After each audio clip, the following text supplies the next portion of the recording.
Welcome, everyone. Welcome. Thank you for joining us again tonight. Let's leave this alone. Tonight, I have something really, really special for all of you. Something different. It's really, really amazing. The world is becoming very, very interesting.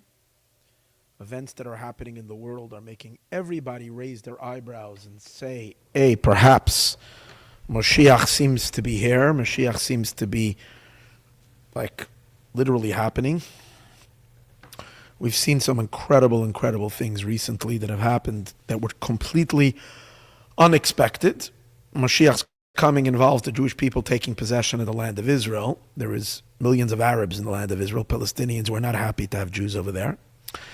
And they've been kind of doing whatever they can to chase the Jews out of Israel. And now there is an idea on the table to somehow inspire the 2 million Arabs that live in Gaza to leave Gaza and to go somewhere else. Now, of course, this is just talk at this point. But everything that happens starts off as talk. The fact that there is talk on the table of something like this, which was something that was taboo to say, and now the most powerful person in the world is flaunting the idea, and he is being stubborn on the idea, and he's not letting go on it, and he keeps on insisting that he's going to make it happen, is nothing short than a miracle. It's absolutely miraculous. It's stunning. The fact that the president is willing to back Israel at all costs and to obliterate both the Iranian nuclear threat, which today he also said in very, very extreme words that he's ready to do whatever it takes to make sure that Iran is not going to get a nuclear weapon. I didn't listen to what he said today, but I just saw some headlines. In addition to that, his statement about the release of all hell on Hamas, if they're not going to release all the hostages. It's only a shame and painful to watch the Israeli government not being able to fathom the great power that was given to them and acting upon it. So it's almost like the Jew can't like change his mindset to be able to catch up with Moshiach's reality that is all around him. As the Jewish people are still psychologically so deeply entrenched in exile that we don't have the ability to realize things have changed, and we're not the shackles of exile are not the cuffs that we've been cuffed have been the key. We've been unlocked. The doors of the prison are open. They're unlocked. You can actually leave and go. It's like we with our own insecurities, and this is like been a problem forever. It's like this statement that is said. It's much easier to take the Jew out of exile than to take the exile out of the Jew. So that's a problem. But you're seeing an amazing empowerment. And these are just fantastic things. But today I want to address something else that happened. It was announced on last week, Thursday. This was just before last Shabbos, on Thursday, February, what was it? What was Thursday? What? February 13th, yeah. So the president announced out of nowhere that he is seeking to start talks with Putin, with China, and with other countries to denuclearize. He's not happy with the continuous race of nuclear weapons, and he wants to reverse that and seriously diminish the arsenal of nuclear weapons. They should not, first of all, we should stop producing nuclear weapons. And I just listened to it on the YouTube, just a short clip. I mean, I can put it on for you to watch, but you can look it up. He just says very clearly, he says, there's no need for them anymore. He says, we have enough nukes between us, Russia, he says, between the United States and Russia itself, there's enough nukes to destroy the entire world. God forbid. He says, China is not far off from having, they also have enough nuclear weapons to destroy the world, but they're maybe lagging behind in the sophistication of the United States and Russia with nuclear weapons. He says, if we want to destroy the world, we have already enough to destroy the world. So why waste money in continuing to advancing these nuclear weapons? He says, woe would be for the day that we have to use that. And basically, if we use nuclear weapons, it basically means the obliteration of the entire world. So why should we even go there? So that has to stop. He says we can use the money for much better purposes. That was Trump's announcement this past Thursday. So now we have to understand something, that this idea has been already in the world for the past 35 years, 33 years. This has been spoken of between the United States and Russia and so on and so forth. And it was even agreed upon, and the denuclearization began. But then, somewhere in the midst of everything, insecurities broke out again between the nations, and the arms race started over again. So what Trump is essentially saying, like some of the stuff that we've been working on years ago, to trying to diminish nuclear weapons, and to try to use the resources, the money that it will save for the betterment of mankind and other things, is basically just going back to something that came into the world we've began this already. So why did we get sidetracked and gone back to the old world? Why don't we pursue the new world and the new vision for the future, where countries can trust each other a little more, and we don't need this. We should have strength. Peace through strength is a very strong motto of the president's belief system. But he's definitely saying that he wants to be a president of peace, and he's trying to bring peace. And he announced also that he's going to work on whatever he can to finally resolve the conflict between the two major conflicts he wants to resolve. He wants to resolve the conflict between Israel and the Palestinians. Over there, he thinks the best idea is to move the Palestinians out of at least out of Gaza. He's not talking about other places, but at least out of Gaza, which I believe is just the beginning. And in addition to that, regarding Ukraine and Russia, he's planning to figure that out. And Saudi Arabia has already agreed to invite the leaders and the peace initiative to try to bring world peace.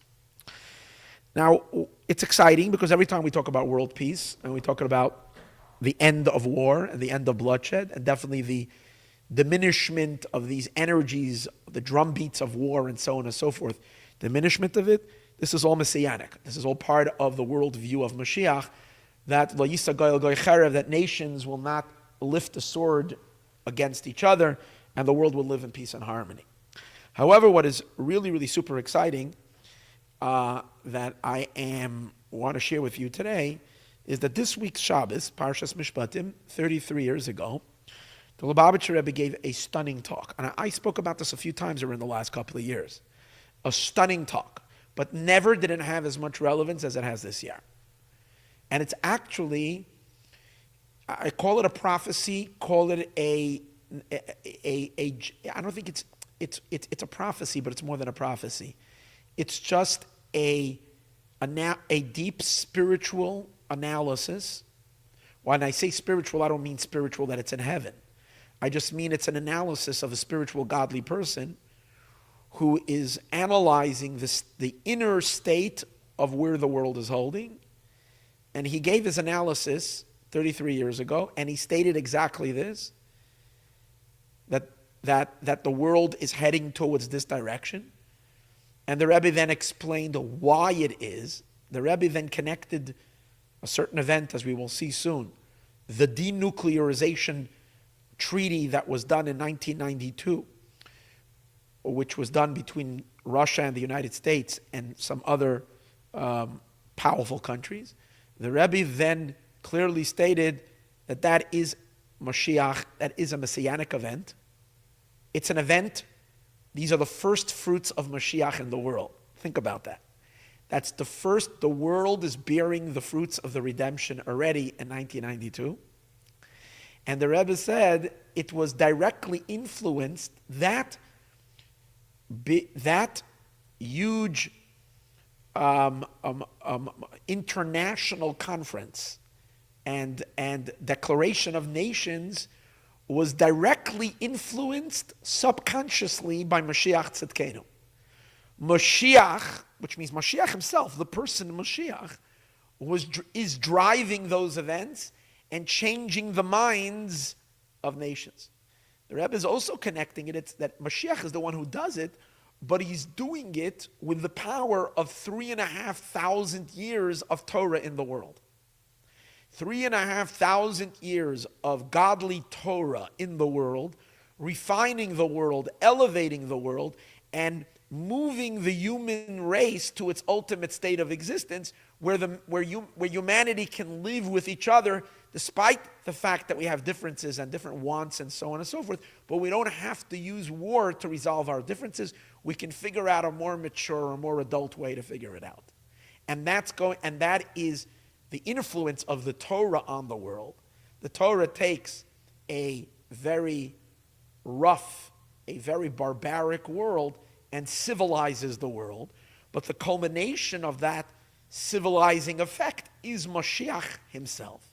And because Mashiach is already in the world, that's what the Rebbe said in 1992, he's affecting the world. He has been affecting the world for already quite a while, the Rebbe said, but now you can see it actualizing by decisions that are being made by superpowers in the world to end the Cold War, to end the arms race, and to bring peace to the world. That's what the Rebbe said in 1992. After that, as I mentioned earlier, there has been a reverse in that. And we've seen a lot of war, we've seen a lot of bloodshed, we've seen a lot of darkness. To the point where people were even questioning what the Rebbe said then. I've heard people question it, say, the Rebbe said that this is happening and we see the opposite. Doesn't seem like this is going on. What's going on? So, my interpretation, as I mentioned to you in earlier class, this has been my theme this entire year. And not just this entire year, but actually for the last 7, 8 years, maybe 10 years that I'm speaking so about Mashiach, is that there is a powerful, powerful idea in Torah called that Mashiach is revealed, then Mashiach is concealed, and then Mashiach is revealed again. There is no question in my mind that Mashiach was fully revealed in 1991 and 1992. Full revelation of Mashiach. And at that time, Mashiach effect on the world was very obvious, beginning with the fall of the communist regime, the USSR, and the first Gulf War. What was so great about the first Gulf War?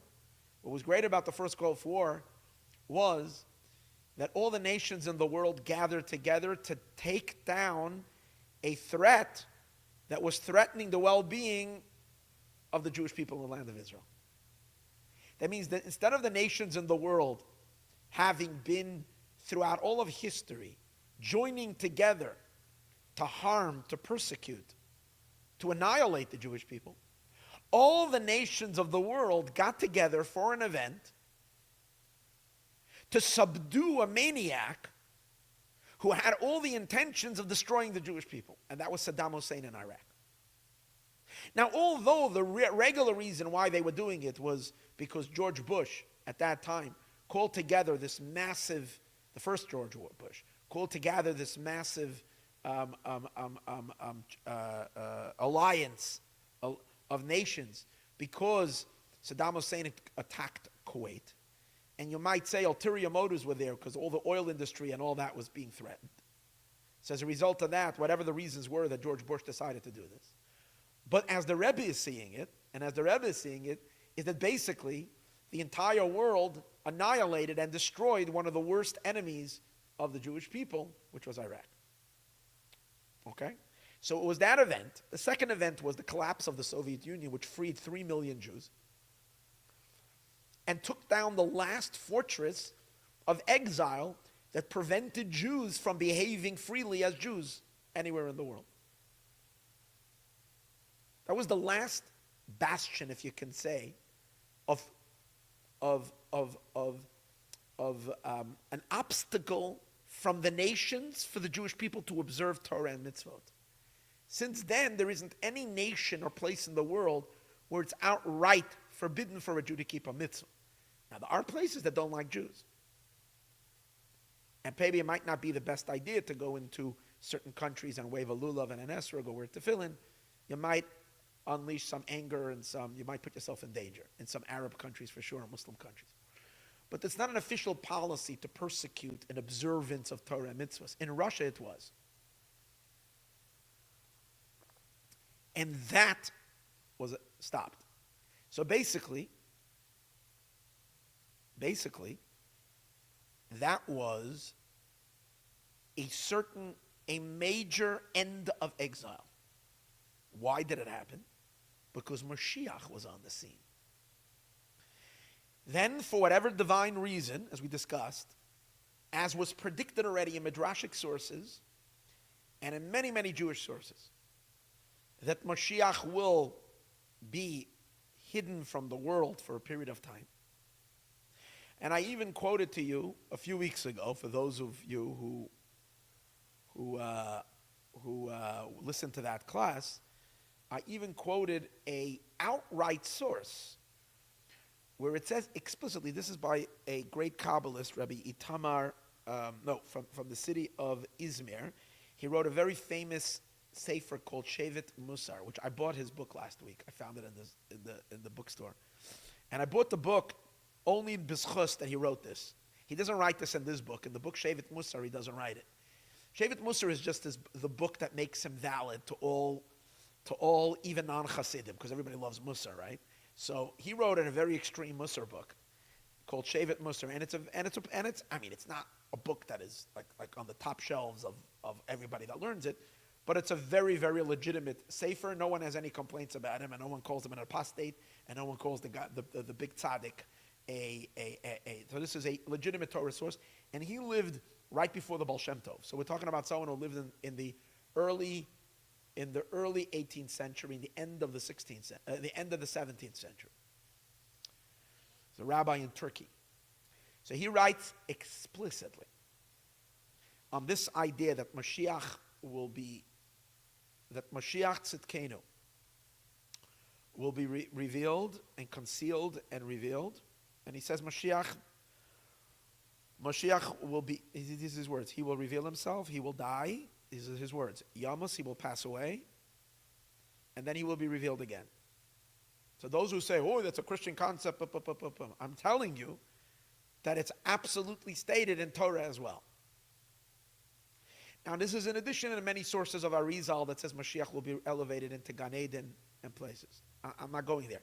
But the words that he says, Yizgala, V'yamus, V'yizgala, I would read it to you right now. I had a copy over here. It's sitting over here somewhere. But I'm not going to read it right now because I don't want to take the time of this class. I'm just sharing that with you because the facts, these are the absolute facts. And no one in the world is going to change these facts because these are the facts. This is the way God has chosen Mashiach to be revealed in the world. How do I know? Because that's the way it actually happened. Meaning Mashiach can come in many different ways. But this is the way that it has been chosen to happen. How do we know? You'll see. I'll share with you something today. I'll learn with you today something. And then you can judge whatever you want to judge on your own. All right? But why am I saying all of this? Is because the Rebbe in 1992 declared very strongly that because Mashiach is in the world, affecting the world, that's the reason why certain things are happening. Primarily, the Rebbe spoke about the denuclearization. Now, 1 month after the Rebbe gave this talk, on January 31st, maybe it was February, the talk maybe was either January 31st or February 1st, in 1992. A month later, the Rebbe had a stroke and stopped talking, which led eventually to another stroke, which led to the Rebbe's physical passing away in 1994. Now, what happened during that period of time from that day then onward? There was a concealment on Mashiach. And as I discussed in many classes, there was a tremendous pushback. That means the forces that are trying to fight Mashiach in the world pushed back against Mashiach and brought a super war against the Jewish people in the land of Israel. A lot of garbage. It was a war against God. It is a war. It was. The reason I say it's a war, it was a war, because it's basically obliterated recently. It still exists, but they lost already. It's over. It's done. It's done. This year, they're gone. Remember, I kept on quoting the Zohar to you, where the Zohar speaks about how 70-day period where Mashiach will dominate on all his enemies. During those 70 days, Syria collapsed. The entire alliance, physical alliance that was threatening Israel, was kind of broken. Hezbollah, Iran, Syria, all of it collapsed. Iran is still in power, but it's teetering. Their economy is in shambles. And there is so much energy for a revolution in Iran to overthrow the government, it's not even a joke. Add to that Trump's threat to Iran, they are literally standing on thin air. There's nothing, they're about to go. And again, their safeguard, which was Hezbollah, has been downgraded by probably 85%, if not 90%. Their force. Hamas, sadly, its only power that it has is the few hostages that they're still holding on to. Other than that, they'll be obliterated. Syria is gone, the old Syria, that was a good friend. So that immediate threat to the land of Israel has been destroyed in these last 70 days. Not in the last 70 days, in the 70 days that I discussed from the 25th day of Elul till the first week in the month of Kislev, where the Zohar speaks about a 70-day period, which is stunningly accurate. I haven't found anybody refute the Zohar yet to say that is not applying to our times. It is clear. So there's no question to me. But the most important part that happened was that Donald Trump won the election and took the entire world that was fighting against God and against Mashiach, and literally suspended their entire power. And every day they're becoming diminished more and more and more. Take a look what J.D. Vance did in Europe on Friday when he spoke to the European Union and sent them shuddering in their pants. Which means this entire force that congregated with the cherry on the top was two-state solution to resolve the Israeli conflict, has been obliterated. It's gone. It's buried in the cemetery. It's got a tombstone on it already. It's gone. It's absolutely spectacular. And now we have new ideas. The Gazans should move out of Gaza.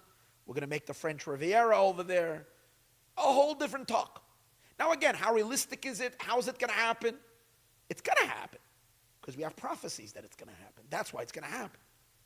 The fact that he is speaking, he's talking the talk and making these suggestions,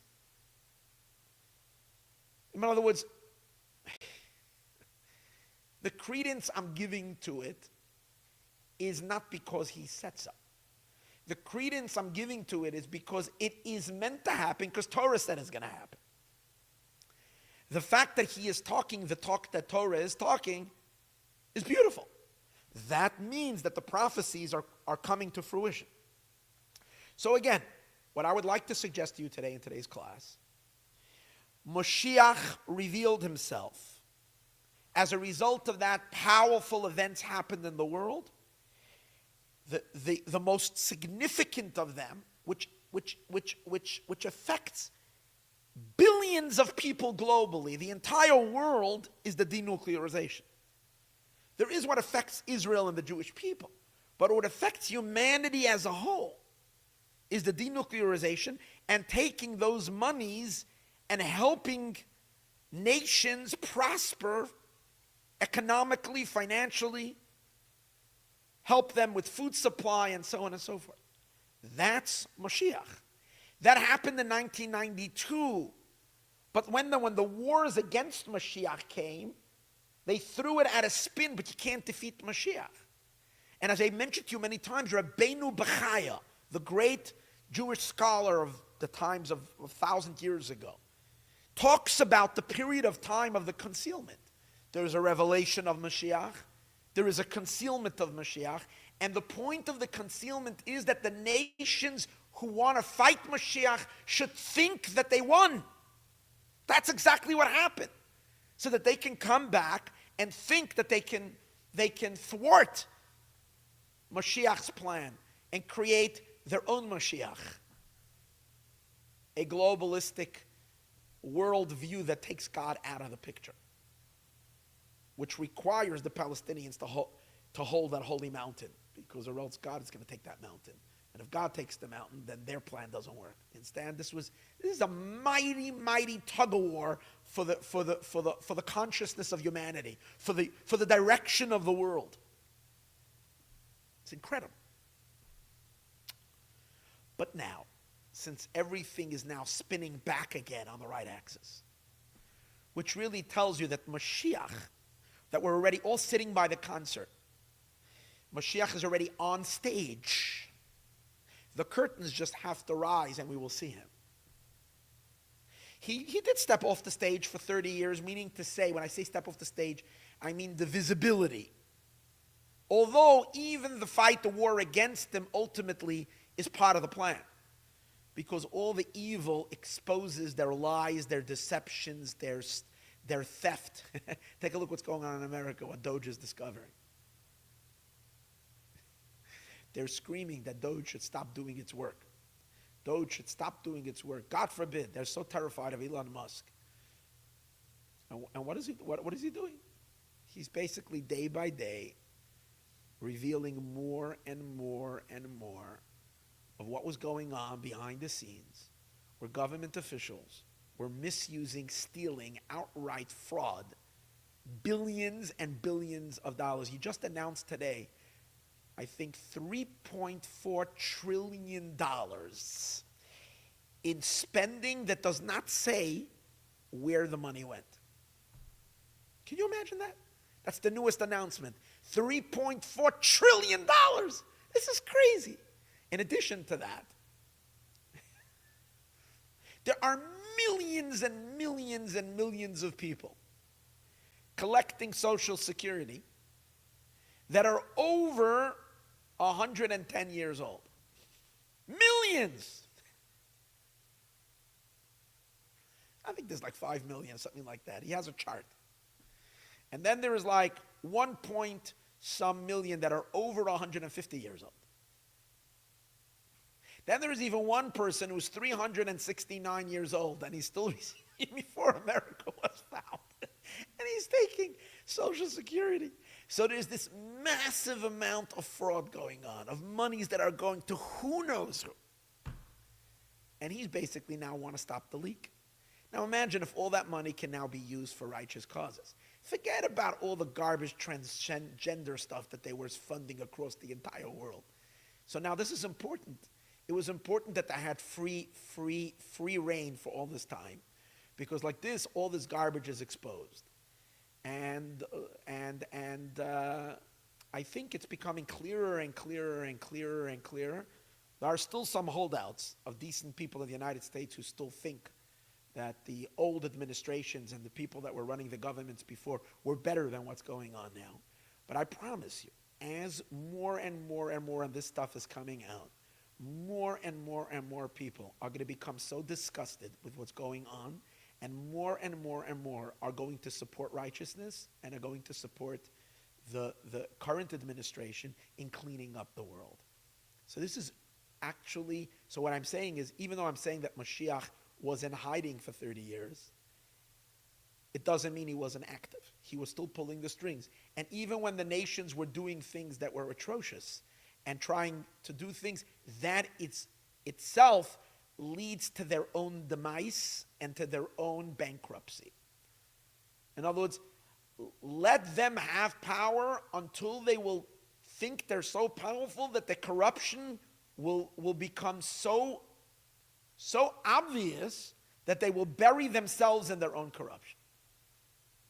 And what is the prophecy? The prophecy is, God says, the spirit of impurity I'm going to remove from the earth. Is that going to be God's act by removing it from the earth for miraculous? Or is that God going to cause humanity to become so disgusted with the power of impurity that the world will want to just throw up on it? Like, yuck. It's like, it's want to vomit at it. They're never coming back to power because you just watch. Give Doge another month and it's going to become, the stench and the stink is going to become only stronger and stronger. No one is going to be able to justify it. No one is going to be able to. Once they make, that's why they're so terrified of the discoveries that they're making. That's why they're sitting there and screaming. The question is, why not do a little bit of research on the government? The IRS has been investigating everybody for all these years. Shouldn't Shouldn't anybody investigate the IRS and investigate the government itself? Let's see what they're doing.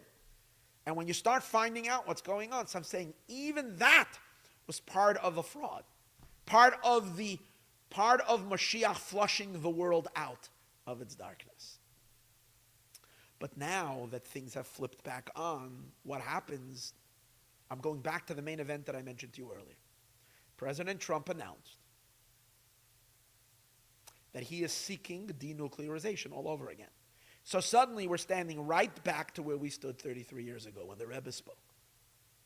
So what I'm doing today, I didn't even tell you what I want to do today. What I want to do today is read with you that talk, word for word, that the Rebbe spoke. And the girls that come to my class over here don't even know that I prepared 2 packets for them in front of them. I put it nicely over there, but they totally ignored it as if nothing is going on. I gave them a packet over here that I would send them dancing to this. I know them. I know my students over here. But they just totally didn't realize that. They were so busy with setting up and doing all this stuff and not even realizing that I'm saying the girls because the men, I don't know where they are. They're lazy. They don't come. But the women, they're already in the days of Mashiach. So the women come and they merit to hold the book in front of them. So if you think I'm saying the Rebbe is Mashiach because I am saying so, I let you all try. I'm going to read to you what the Rebbe spoke. And you tell me if the Rebbe did not say what he said about himself. Let any rabbi, I don't care, any Lubavitch rabbi, any single one, he can have a beard from here to the floor. Get up there and deny what I'm going to share with you. I'm going to read to you inside. I'm reading you word for word. If you're not telling me what the Rebbe did not say it about himself. And the Rebbe made sure that we know who is the one that's impacting all of this. Now, what is so significant is this talk that the Rebbe gave on Shabbos. And the Rebbe spoke about primarily an event that happened. And the Rebbe spoke on Saturday. I think it's February 1st, because the event he's speaking about that happened on Friday was January 31st. So there's no January 32, so it must be that it was February 1st. It was on a Shabbos, 1992, February 1st, on Saturday. The Rebbe is talking about the event of denuclearization. The event is based on the fact that the UN was the one that orchestrated this. Now, we know that, personally for ourselves, that the UN is like the worst garbage.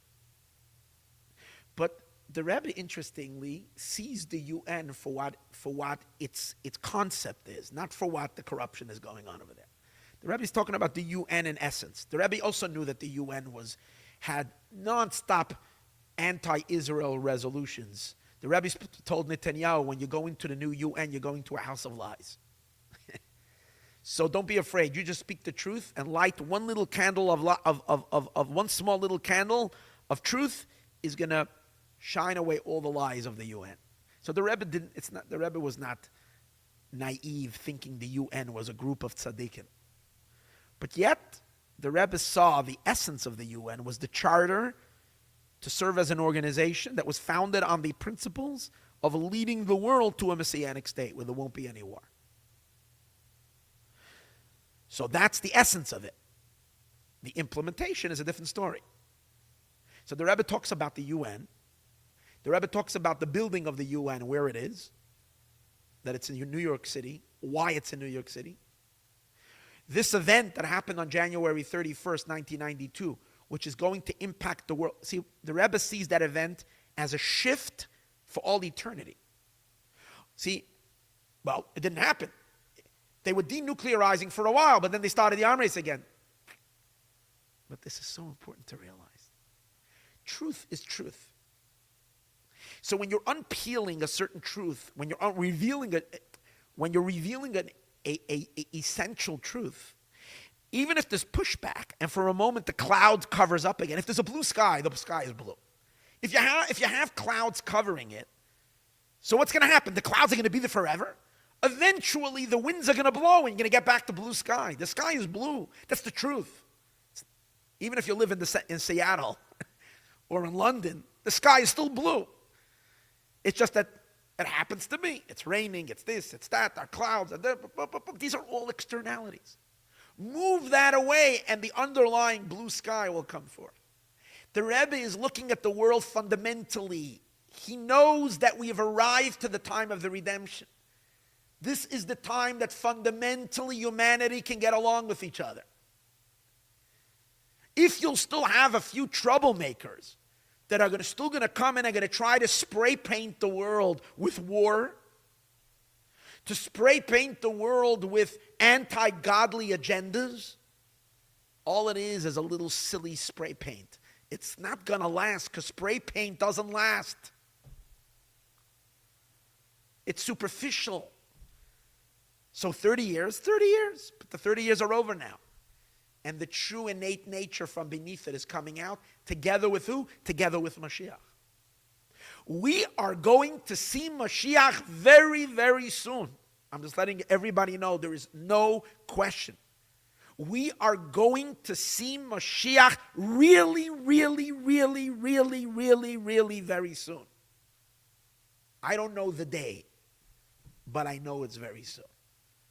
Judging by how intensely the pot is bubbling right now.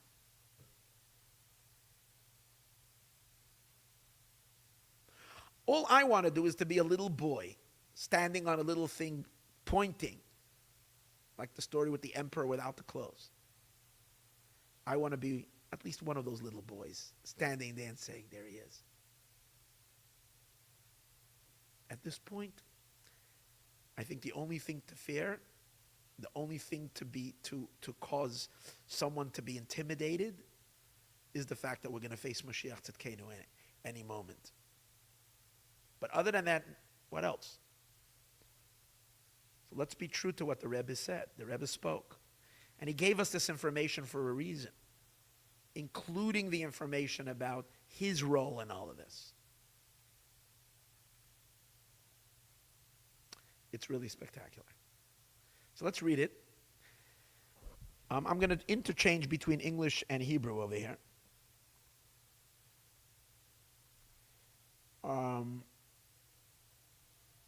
What did I want to say? So he talks again, the main event, no, so what I wanted to say, I'm sorry.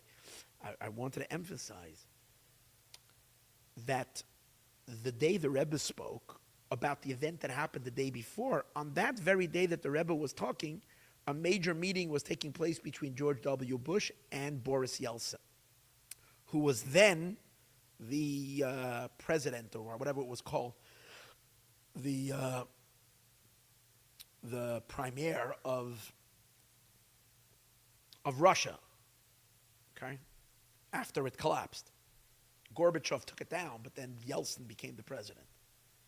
So Gorbachev and Yeltsin officially sat down and ended the Cold War on that day. So this talk is the talk about the end of the Cold War. The Rebbe sees the end of the Cold War in essence as the beginning of the end of all wars. Because the seeds have been planted that we should stop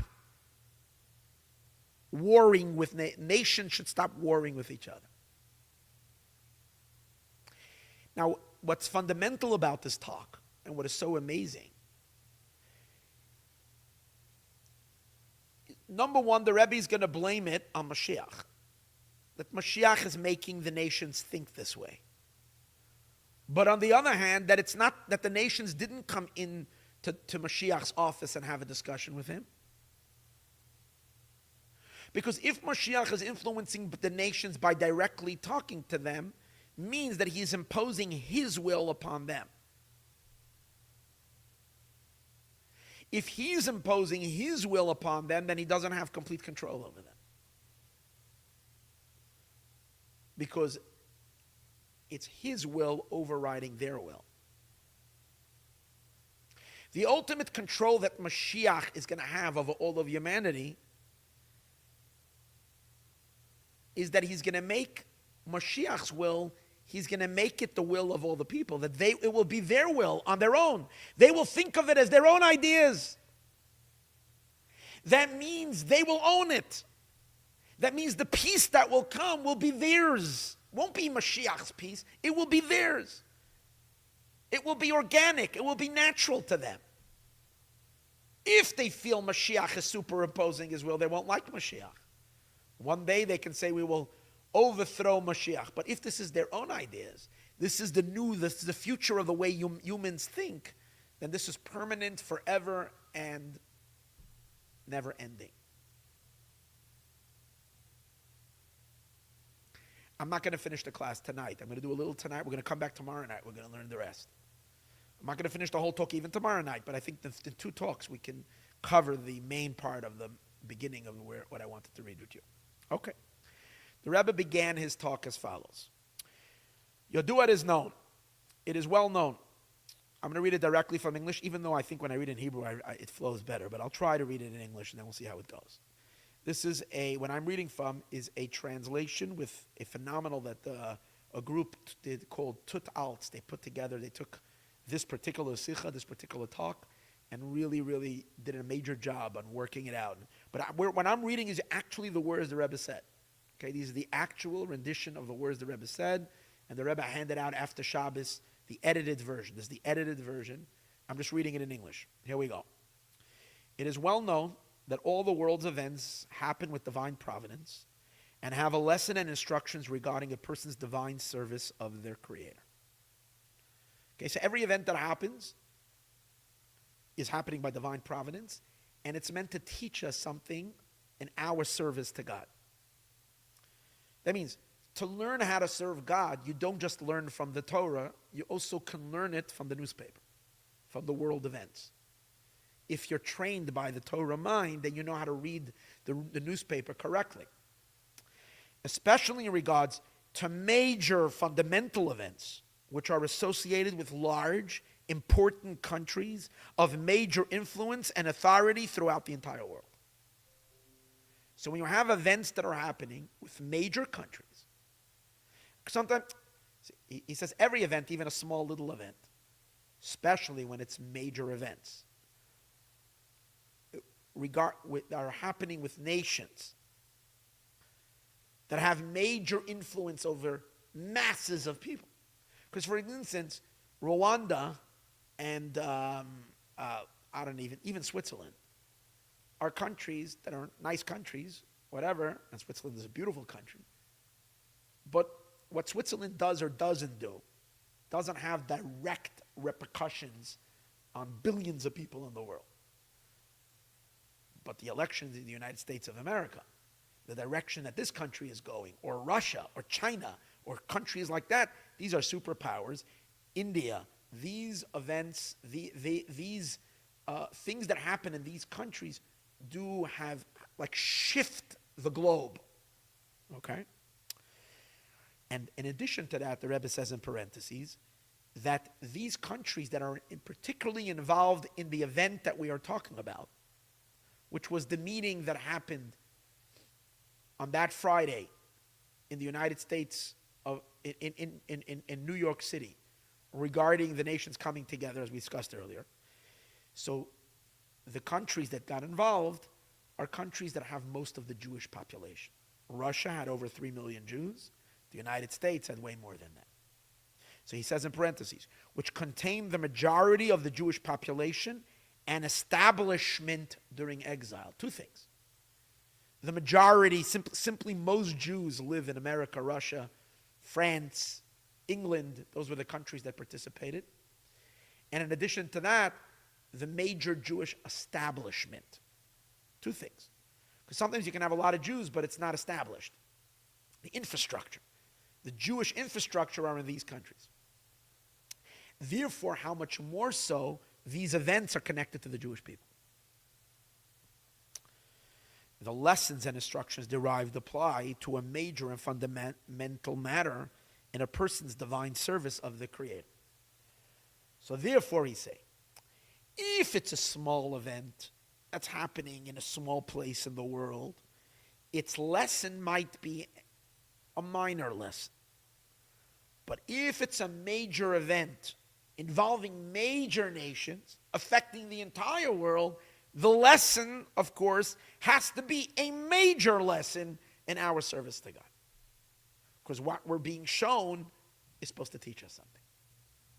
So in addition, see, this is so incredible. In addition to the interpretation of how the Rebbe interprets the events himself, which itself is mind-blowing and gives us an incredible mindset. In addition to that, it's going to teach us something important about our lives, of how to conduct ourselves in our own life. Okay. Similarly, an application to current affairs. So, this is all similarly when it comes to a particular, this is in general, to current affairs.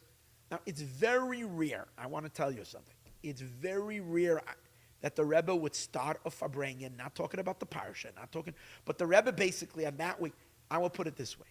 When the Rebbe came into his Shabbos talks, every week the Rebbe is coming in with a Chumash. He is not coming in with a literal Chumash, but he's coming in with the Chumash in his spiritual hands. He's coming in with the Torah portion, and with the Torah portion, and with the Chassidus of the parsha, and with, which are the Chassidic interpretation, and with the Rambam of the time that we're learning, and with, this is what the Rebbe is carrying to the table when he began his 3-4 hour talks that he would give on Shabbos. Shabbos Parshas Mishpatim, the Rebbe walked in with the newspaper.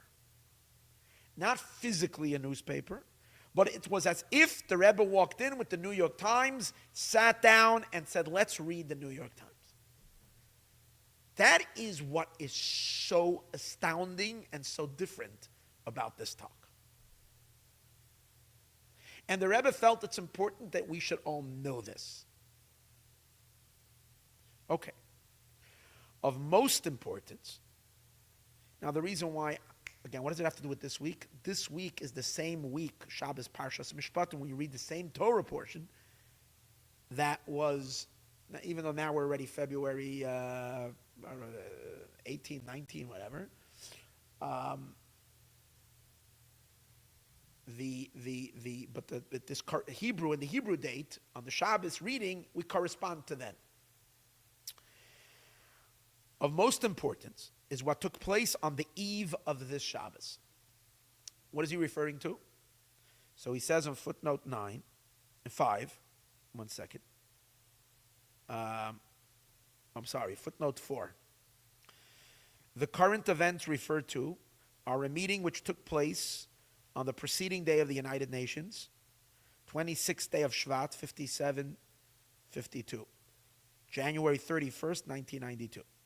At the meeting, I'm reading from the bottom. This is the Rebbe's. This is no more the Rebbe's words. I'm reading at the bottom. At the meeting, various heads of state, including the President of the United States and the Russian Federation, discussed international peacekeeping efforts and weapons of mass destruction's disarmament, with the intention of bringing about global stability, the eradication of poverty, and the promotion of a better life for all. That was the meeting. Now, what's amazing is the Rebbe sees, as I mentioned, as you will see, the Rebbe sees that entire meeting orchestrated by Mashiach. Mashiach is the one who brings all these leaders to the table, sits them down, and gives them those ideas, and shifts the way the world has been working for thousands of years to a complete different way of thinking. Shifts humanity. That's what's credible. But let's see how he builds it up. When the leaders of I'm going back to the Rebbe's words, when the leaders of major important countries gathered and met together with the presidents of two superpowers at the fore, they announced their decision to begin a new era of international relations, the ending of a state of conflict between nations. Remember, this is the day of the end of the Cold War. This is expressed with a reduction in military arsenals. Again, how are they? They're expressing their idea that they want to live in peace, that they're going to reduce their military arsenals, leading to peace and unity and international cooperation and mutual support for a betterment of all humanity.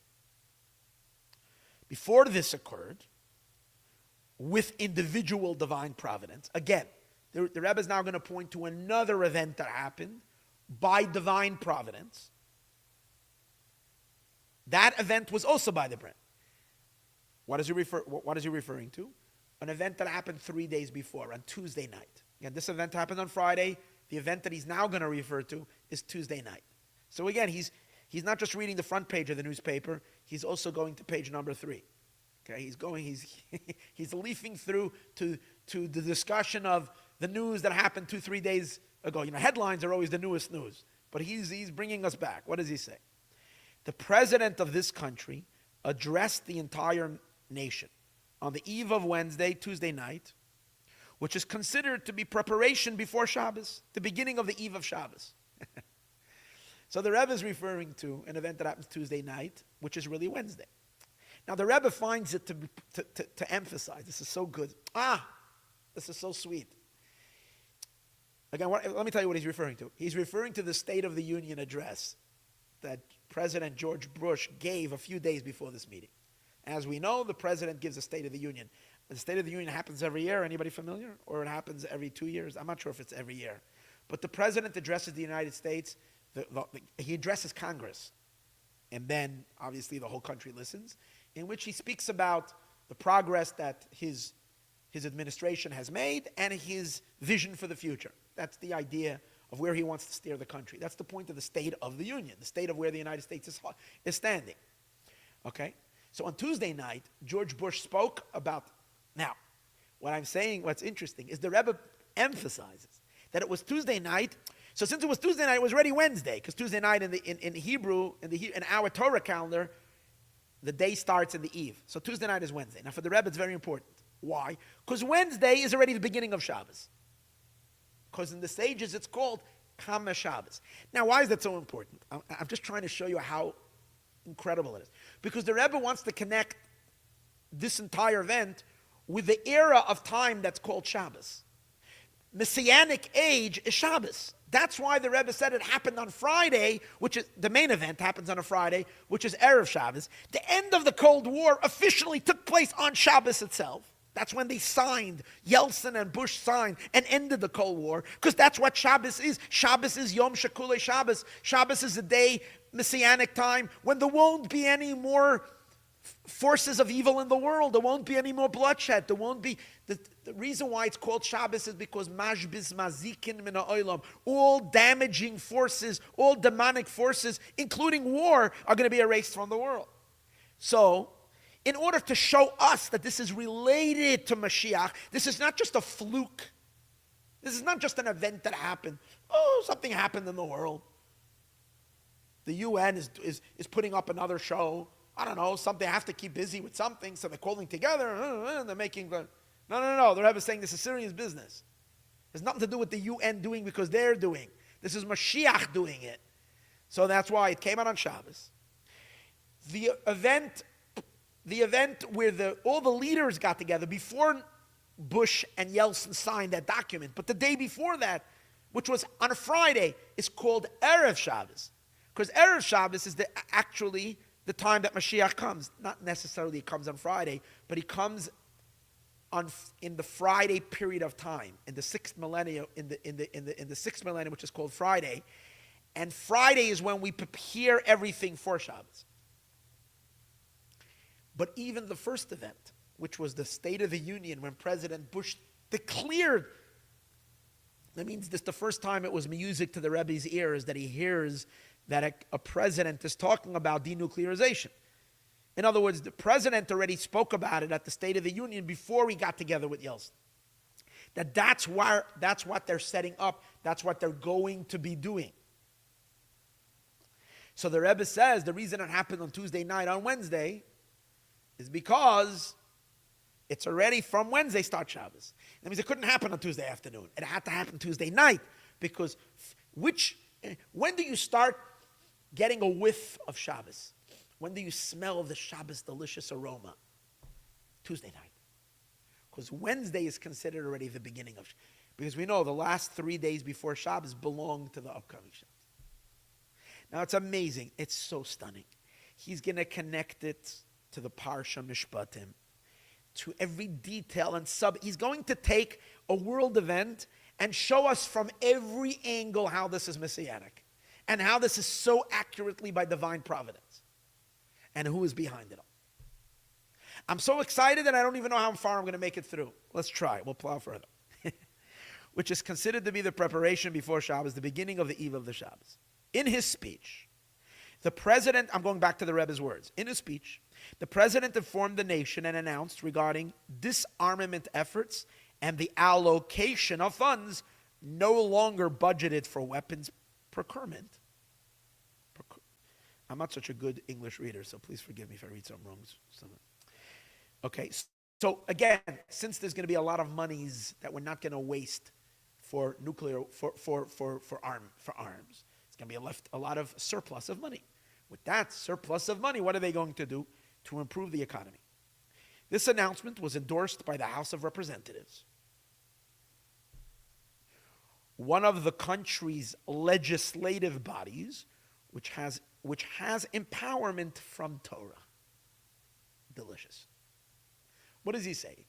It wasn't just the president who announced the announcement, but Congress approved of it. My dear friends, this is the Lubavitcher Rebbe's Mashiach. Different than every other Mashiach you're going to cut me up from anywhere from the whole, that you're going to bring me from anywhere.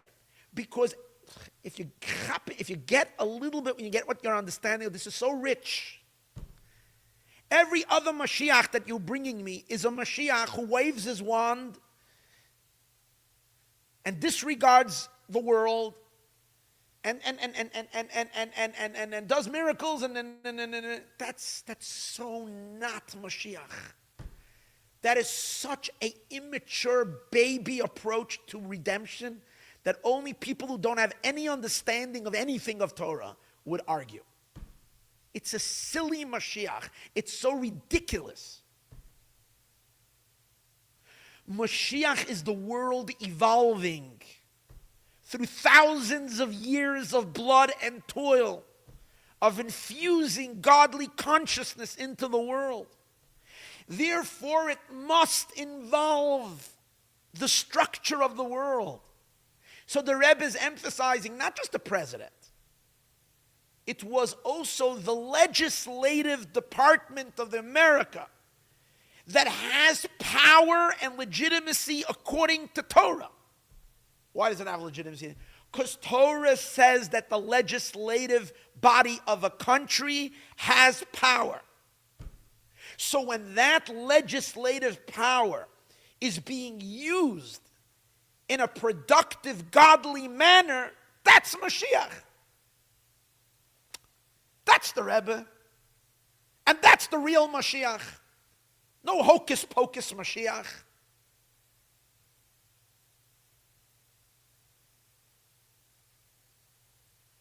Just this line itself, you can write an entire book on. And why? Because you see, Trump is doing a lot of things with executive order. It's nice. Executive order is good. But it's still superficial. Because whatever you do with executive order, you can undo. The next president comes and undoes. It's when the Congress comes along, is when you get the entire legislation, and then it's really representing the country, it's really representing the people, the will of the people. Now, when the president, Trump, feels he has the mandate because the people voted for him, and he wants quick results, so he's pushing things through on executive order.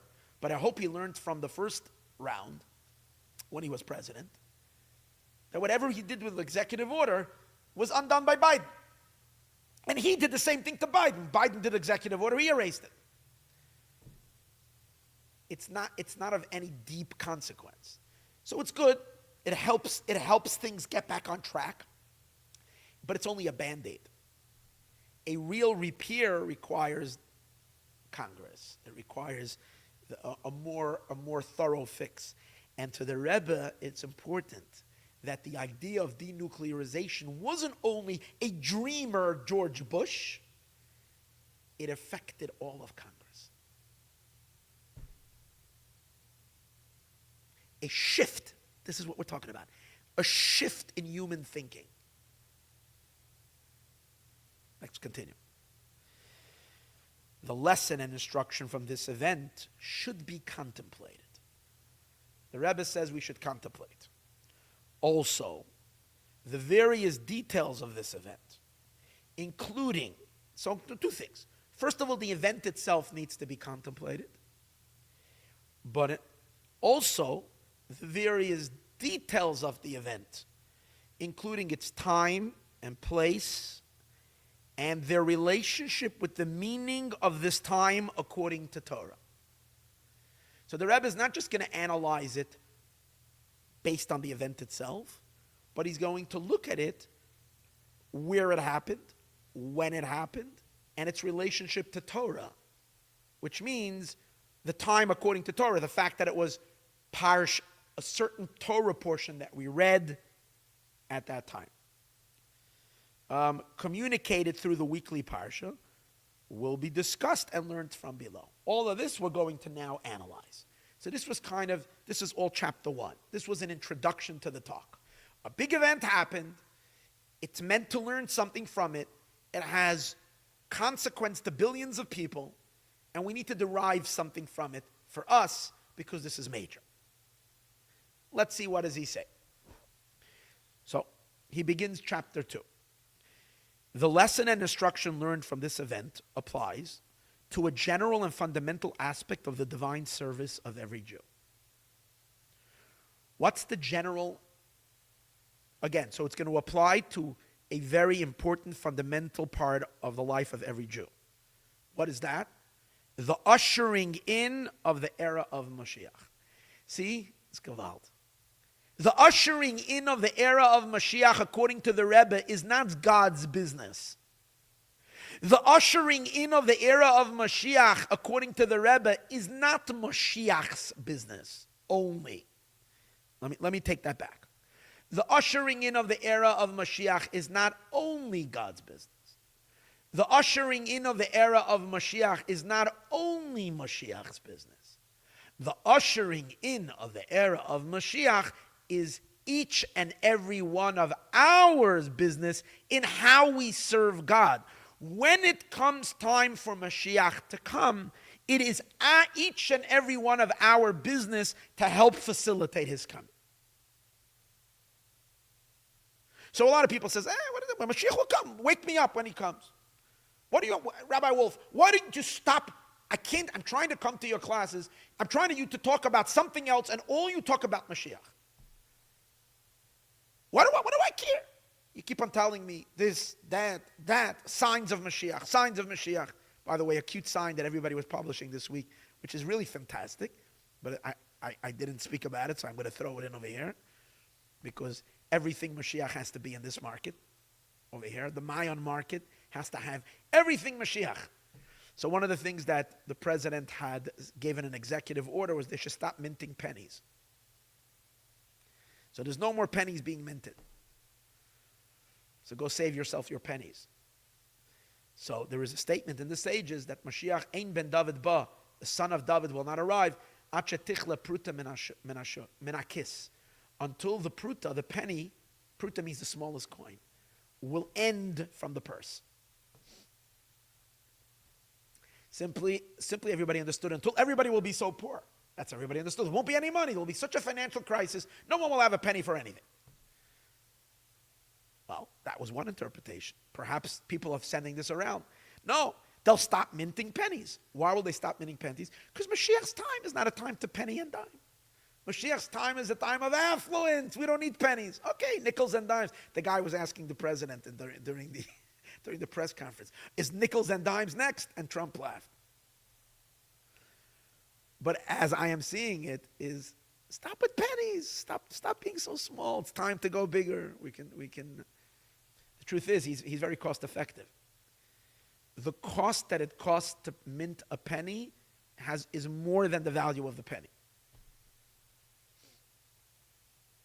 So just like he said, he wants to shut down the education department because America is spending more money to educate per child. The federal education, not shut down education. He wants to give it back to the states.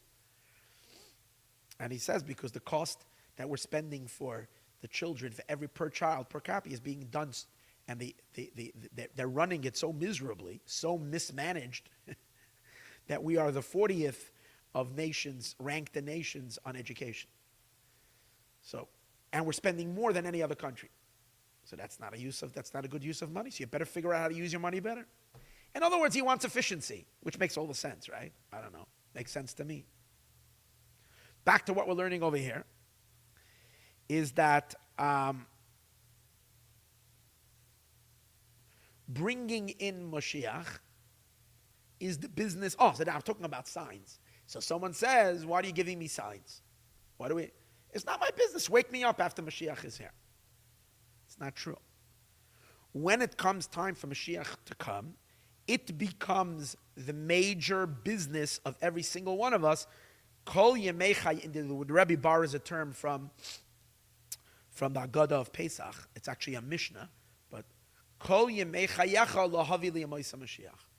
All the days of your life, you should have your ambition set to bring about the days of Mashiach. That's the call that everybody should get involved.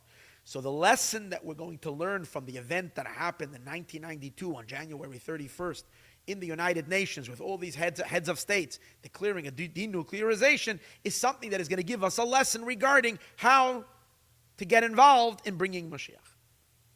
So what is that? Which is the purpose of our actions and service throughout all of exile. Now really the Rebbe says it's not just our business right before Mashiach comes, it's really been our purpose throughout all of exile. But particularly when it gets closer to Mashiach, we all need to get involved in the business of bringing Mashiach. Okay, so now he's going to start explaining the idea. So listen to this magic. One of them, just beautiful. One of the prophecies about the true and complete redemption, which will be brought by Mashiach. Again, sorry, I'm not putting my commas right. One of the prophecies about the true and complete redemption, which will be brought by Mashiach, regarding the nations of the world. So this, again, when Mashiach, there are prophecies regarding Mashiach, not all of them are regarding the nations. Many of them pertain to the Jewish people. But one of the prophecies that pertain to the nations of the world that Mashiach will bring about is, he's going to quote a verse from Isaiah. It's a verse in Isaiah and a verse in Micha, in two prophets. What does it say? It says, they will beat their swords into plows and their spears into pruning shears. Nations will not take up arms against each other, and they will no longer learn war. That means all training camps for war will be dismantled. Because war is something you need to learn. SEALs, they have incredible boot camps and all this. We're not going to need all that. Because we're not going to learn war, but the weapons themselves are going to be turned into plows, and their spears are going to be turned into pruning shears. Now, you have to understand that the prophets spoke in a world where the weapons were spears and swords. So, and what was the economic tools? The tools that drove the economy: plows and pruning shears. Like big knives when you'd prune trees. If you take that and use that in the modern world, you take the modern weapons, and you take those weapons, you don't produce them anymore. You funnel the resources to producing the weapons, and you funnel that towards whatever it is that's going to improve the economy. Okay, that's the prophecy. Furthermore, so that's a prophecy. So again, so we have a vision now. The prophets spoke about a time that the nations of the world themselves will dismantle their weapons. Not only will they dismantle their weapons, they will use it for... Now, what is weapons? Weapons are meant for destruction, to kill each other, to harm each other. Instead of using it to destroy people's lives, the weapons, the money that will be saved on the weapons or the resources will be used to improve people's lives.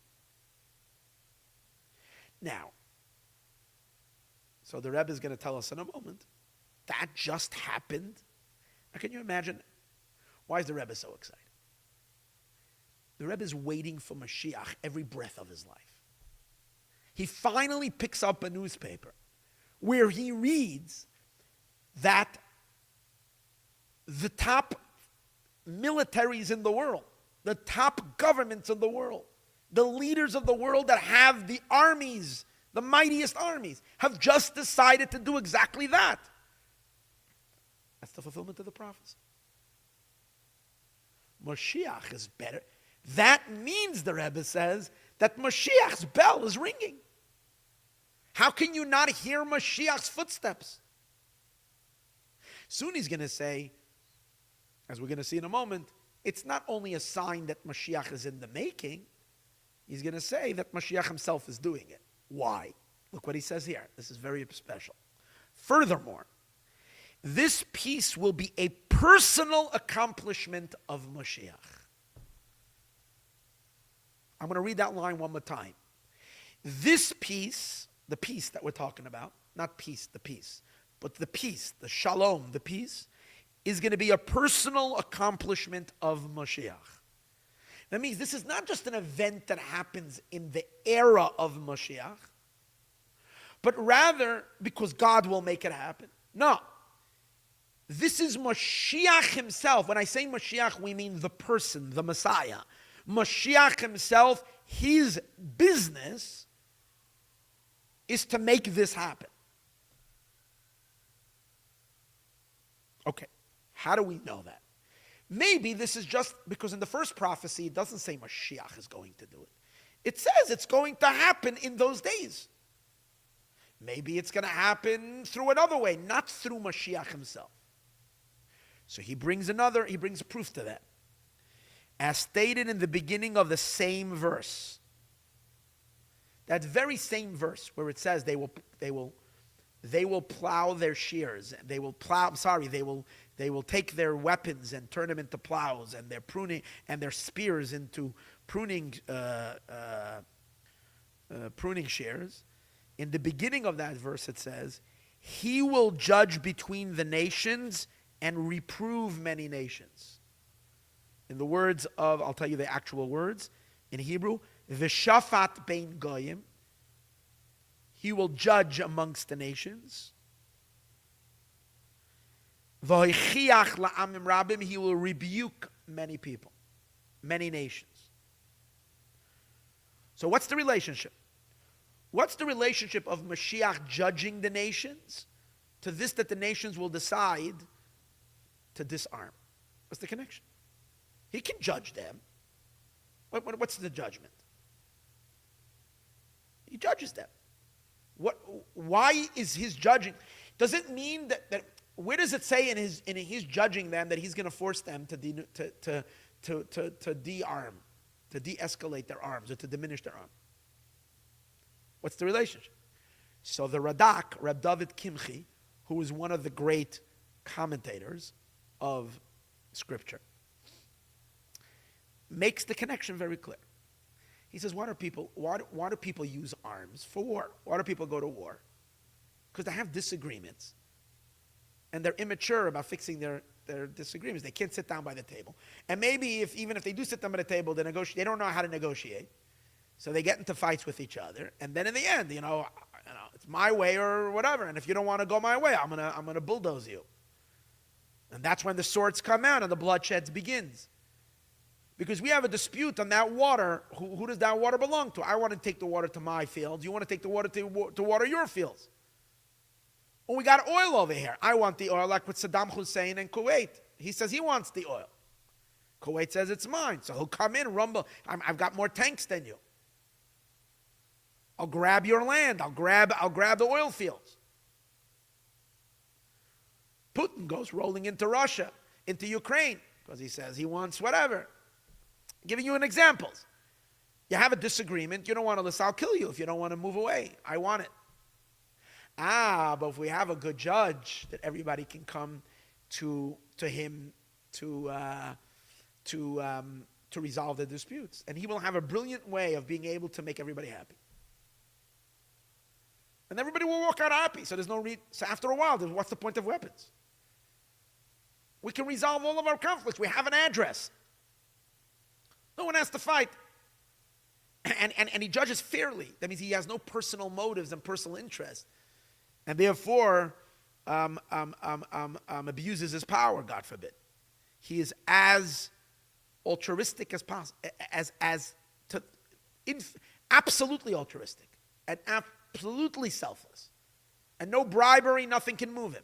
Only the truth and but the truth. There's no use for weapons. That's how the Radak explains it. Let's see. I'm going to read it in the word. The Rebbe quotes now the words of the Radak. Again, the Radak lived about, 800, 900 years ago. The judge will be Mashiach, he says. This is the Radak's words. The judge, who's the judge? Mashiach himself. For he will be a master over all nations, and he will reprove them and instruct those who have done wrong, and he will tell them, correct the wrongdoing. Why else do people go to war? You shot down my plane. You did something wrong. You stole something from me. Give it back. Or else I'm coming over. I'm coming over the border. I'm going to hurt you. Because I feel you did something wrong from me. But he will instruct people to correct the wrongdoings. All the nations will be reproved by Mashiach. Because of his efforts towards peace, there will not be war between nations. Because he's going to make efforts to make peace, there won't be wars between nations. There will not be a need for weapons, and they will beat their weapons to make them into agricultural tools. That is, quote, the quote from the Radak, Reb David Kimchi. This will be possible. Wait, and then he continues. This is still the quote from the Radak. This will be possible because in the end of days, the mountain of the house of God will be established. What's the verse that says before it speaks about, again, this is a verse going back to Isaiah. Isaiah chapter 2, verse number 2 and verse number 3. Even before it says how they will plow, they will destroy their weapons, and how Mashiach will judge them, they first have to have an address to come to. So what's going to be their address? Their address is going to be Jerusalem, where Moshiach is going to have his palace and his whatever.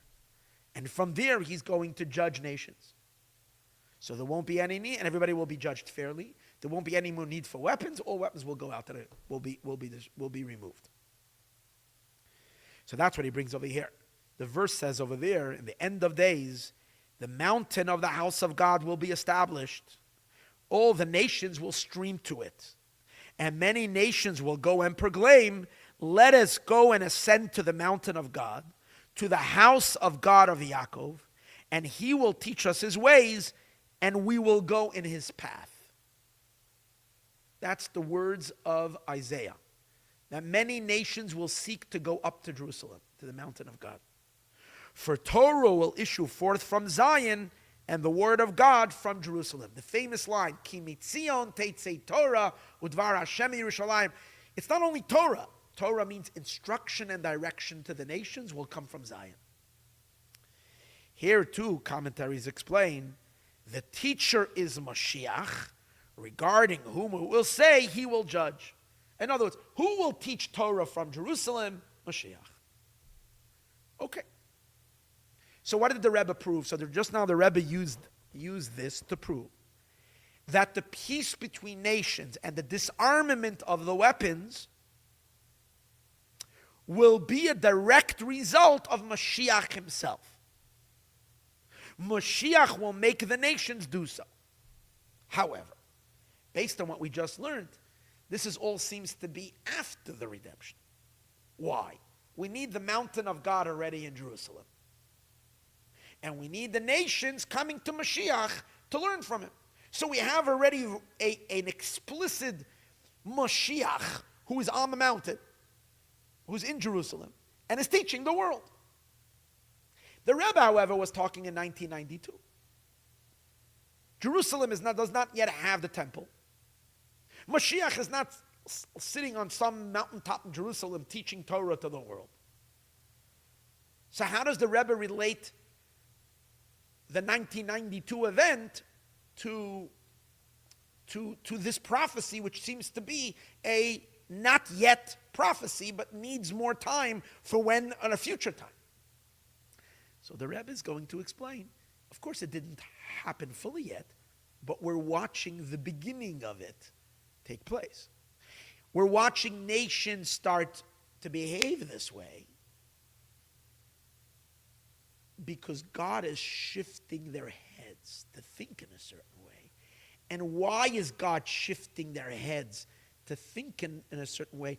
Because God has Mashiach already in the bullpen. Mashiach is already ready to come on scene and deliver the first pitch. He's warming up in the bullpen.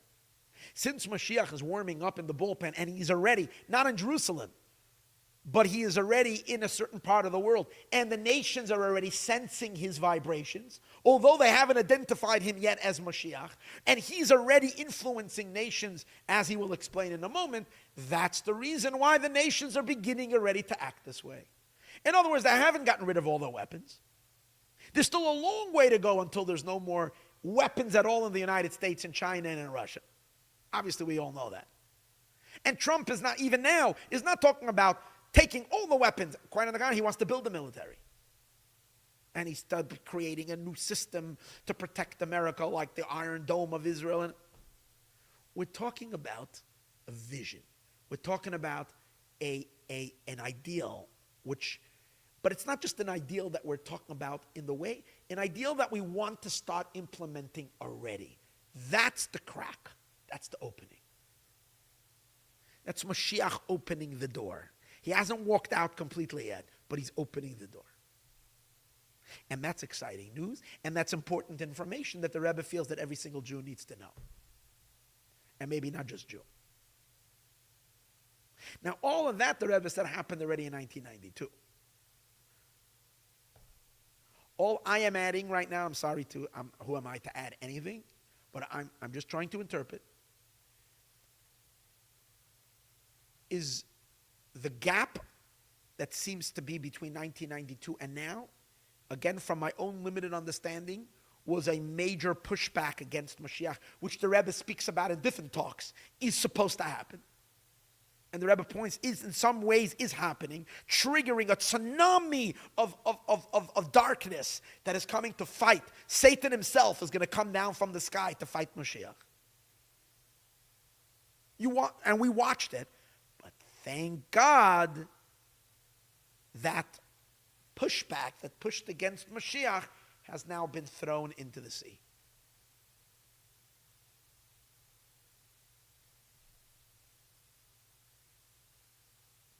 And we are now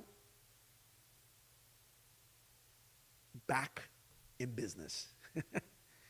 That's what's exciting. Let's continue. The recent decisions and announcements of heads of states. So now the Rebbe continues. The recent decision and announcements of heads of states regarding disarmament, the decommissioning of weapons, and the increase in activities necessary for the economic well-being of their countries and the entire world are the subject of the prophecy.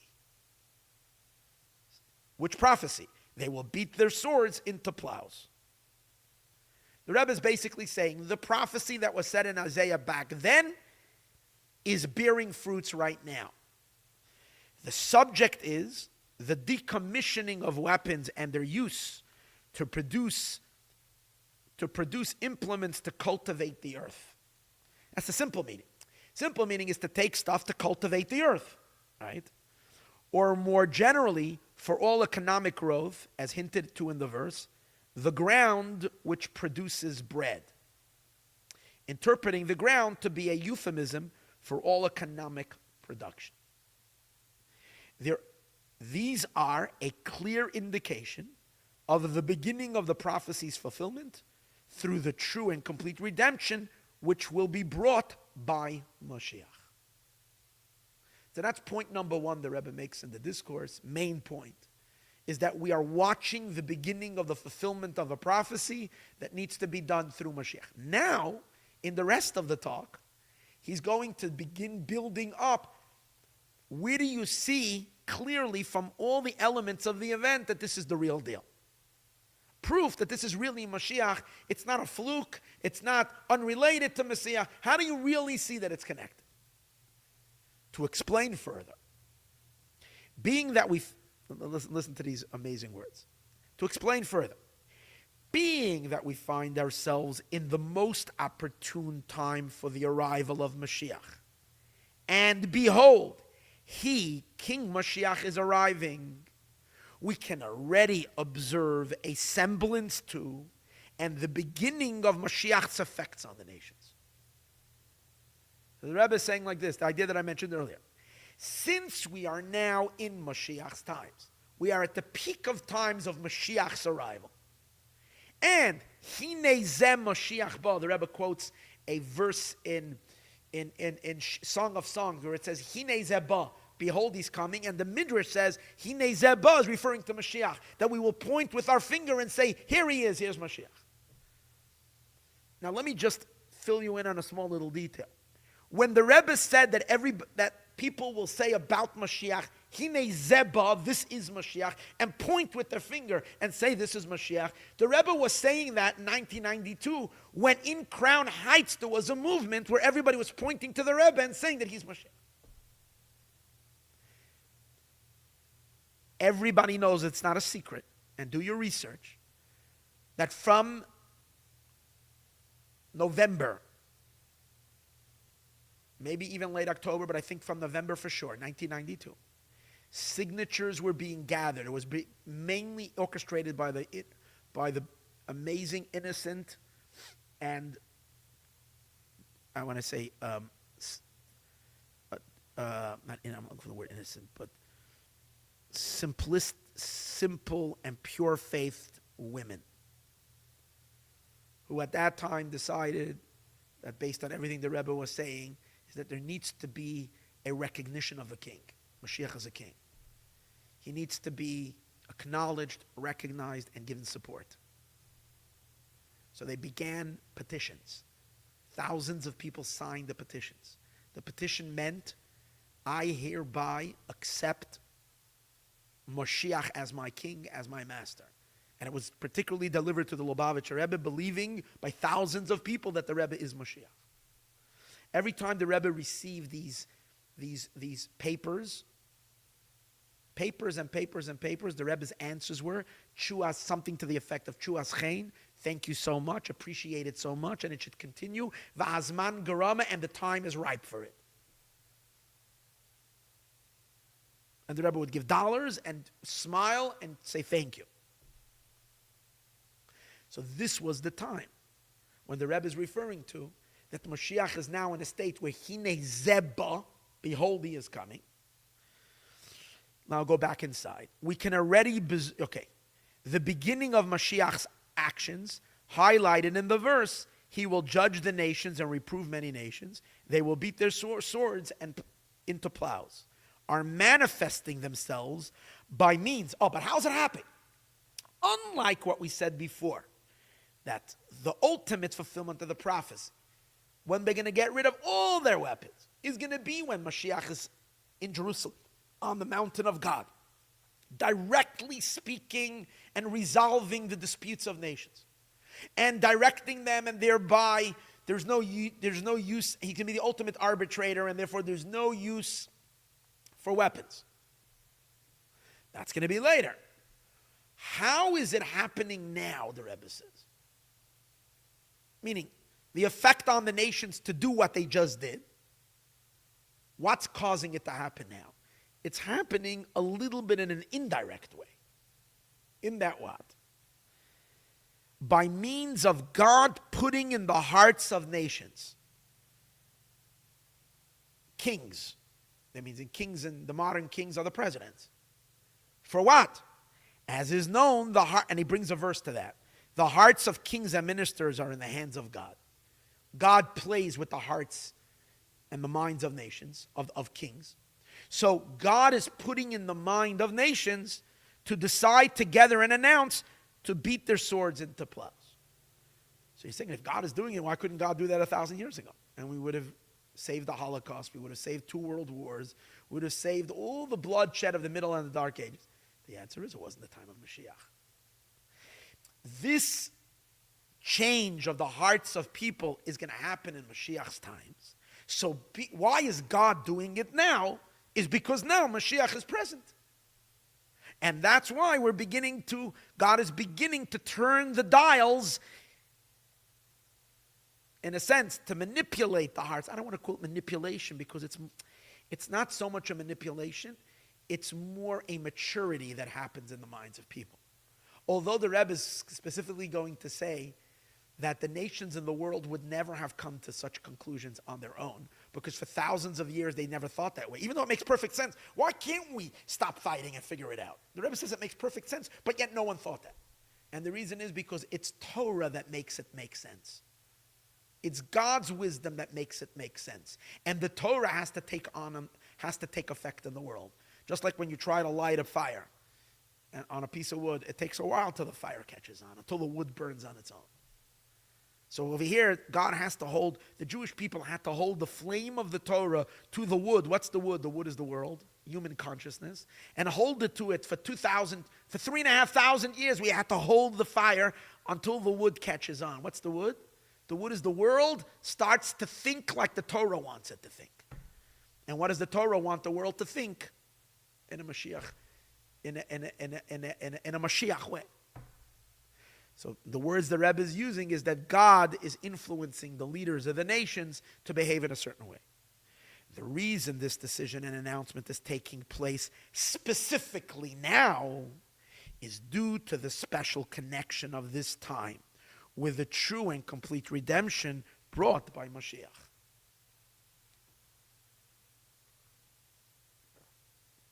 That was chapter 2.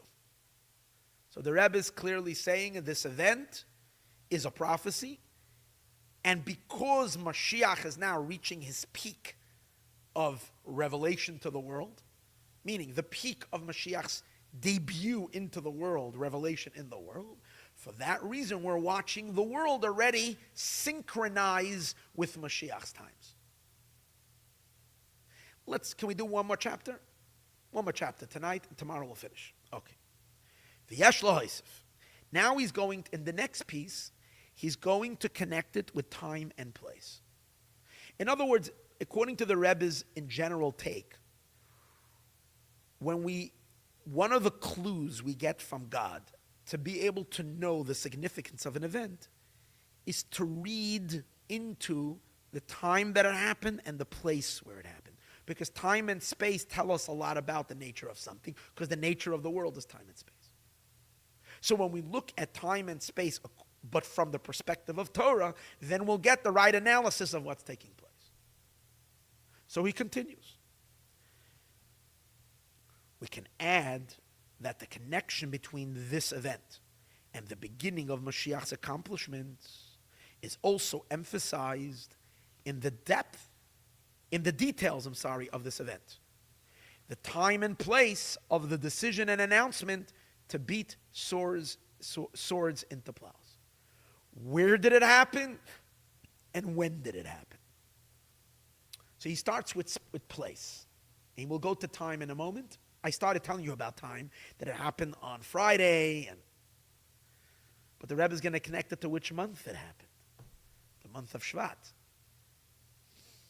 Remember? Because you're wondering why I didn't talk about number 11 yet. Number 11 is coming up very soon. Shvat is the 11th month. It's the Rebbe's month. The place where this event occurred. So the Rebbe begins. The place where this event occurred, the United Nations. The place designated for the ambassadors to represent their respective countries with the intention of meeting peacefully. So that's in the United States. Is where in the country and city, the United States and New York City, the country and city in which the house of our teacher in Babylon is located. So the Rebbe says it's happening in the United States and in New York City. Why? Because that's where the UN building is. But why is the UN building not in Poland? Why is the UN building not in France? Why isn't it not in Manchester, England? Why is it not in Moscow? Why is it not in Tibet, where the Dalai Lama is? Is he in Tibet? I don't know, something like that. He's also a very peace-loving fellow. Why isn't it? I don't know. It could be so many places. It's in the United States. The United States, really, the United Nations began in San Francisco in 1942, 1945. discussions were being held about ending the world wars. It's not a joke anymore. Basically, the world got tired of fighting and killing each other after the two major wars. And they decided we got to end this. So in San Francisco is where they had their meetings, and it was decided to establish an official building. The place they chose to house that building, that's going to be the building of all nations, where we're going to set the goals to try to keep peace in the world, that nations should get along with it without going to war, was decided then to be in the United States of America and in New York City. Now, the reasons why they decided New York City and all that, I don't know whatever the reasons were for whoever made those decisions and voted. The Rebbe, however, gives his reason. The reason it's in the United States, the Rebbe says, and the reason it was in New York City, both we're going to see. The general building of the UN, which facilitates and houses, if you might say, the dream of world peace. The Rebbe even brings in a footnote that on the United Nations walls, on the wall of the United Nations, is the quote from Isaiah that we mentioned earlier. If you go to the United Nations, you'll see it on the wall. Nation against nation will not, nation will not raise sword against the nation. In other words, the whole idealism of world peace, even the United Nations, which we know is not big tzaddikim, not the greatest, but the idealism behind it, the concept behind it, is a biblical vision. It's a Torah vision. It's God's vision for the world, and it's inscribed on the wall of the United. But why was that building built in New York City? And why did this particular event of ending the Cold War, denuclearization, happen in New York City? The Rebbe says the most important thing is not that's where the White House is. That's where the United States, who's the superpower, is. New York City is the metropolitan, the city that never sleeps, the Big Apple. I don't know, whatever you want to say. It's the hub of the entire world. No one can ever yet kind of match New York City. Okay, I'm still a Brooklyner. I'm still from so Manhattan. Come on. The Rebbe, that's not it. It's because 770 is in New York City. Bomb. The Rebbe was not afraid, ashamed, uncomfortable to say that. The Rebbe is saying because my shul, the Rebbe is not saying me, he's saying my father-in-law. He's going to blame it all on his father-in-law, of course. The father-in-law, the previous Rebbe, came to the United States of America, established that the place to spread Judaism, we'll see in a moment, to spread Judaism and to spread tzedek v'yosher, righteousness and decency to all of humanity, which is Moshiach's job, as he's going to say in a moment. And that's the reason why the UN landed in New York City. Where else should it be, if not right next to? It's not in the same borough. It's 5 boroughs, but pretty close. To Brooklyn, New York, all you have to go over is the Williamsburg Bridge, or the Brooklyn Bridge, the Brooklyn Bridge, or you go over and you're there. So because the headquarters of the Jewish people is in New York City, that's the reason this event is happening in New York City. Pretty neat, I think. Let's read it inside. He says, and he calls the 770. By the way, for those who don't know, 770 is the address of Chabad Lubavitch World Headquarters, 770 Eastern Parkway. Now, the Rebbe gave out a whole booklet called Beis Rabbeinu Shebebavel. It's based on an idea that there is one Jewish leader who his synagogue is the headquarters that replaces the Holy Temple during the time of the exile. You know, during the time of exile, we have a mini Holy Temple that comes along with the Jewish people. Now, every synagogue, every temple is a mini one. But there's one central Holy Temple that's the main central station of all temples. It's the main temple of temples, if you might say, which replaces the Holy Temple until we get back the Holy Temple when Mashiach comes. That's called Beis Rabbeinu. the house of our master. Who is that? The leader of the generation. Which the Rebbe is perfectly comfortable assuming that role. So he says, again, let's read it again. It is in the country, the city, the country and city which the house of our teacher in Babylon is located. The house is the house of our vitality. This is the heartbeat of the Jewish people. The house, it's called Beis Chayenu, the house of our vitality. The synagogue and house of study, house of Torah, prayer, and acts of kindness of my revered father-in-law, the Rebbe, the leader of our generation, which he chose and established to be the headquarters from where Torah will issue forth. Basically, the Rebbe is saying, I'm sorry, paraphrasing it a little bit. Remember we spoke about the big mountain of Jerusalem from where inspiration will come to all the nations? Well, until we get to Jerusalem, there's a little mountain in New York City. From where the Zion mountain, before Mashiach locates to Jerusalem, Mashiach is first amongst the Jewish people in the exile, and over there he establishes a small little temple on a small little mountain. Brooklyn doesn't really have too many mountains, but that's kind of the idea.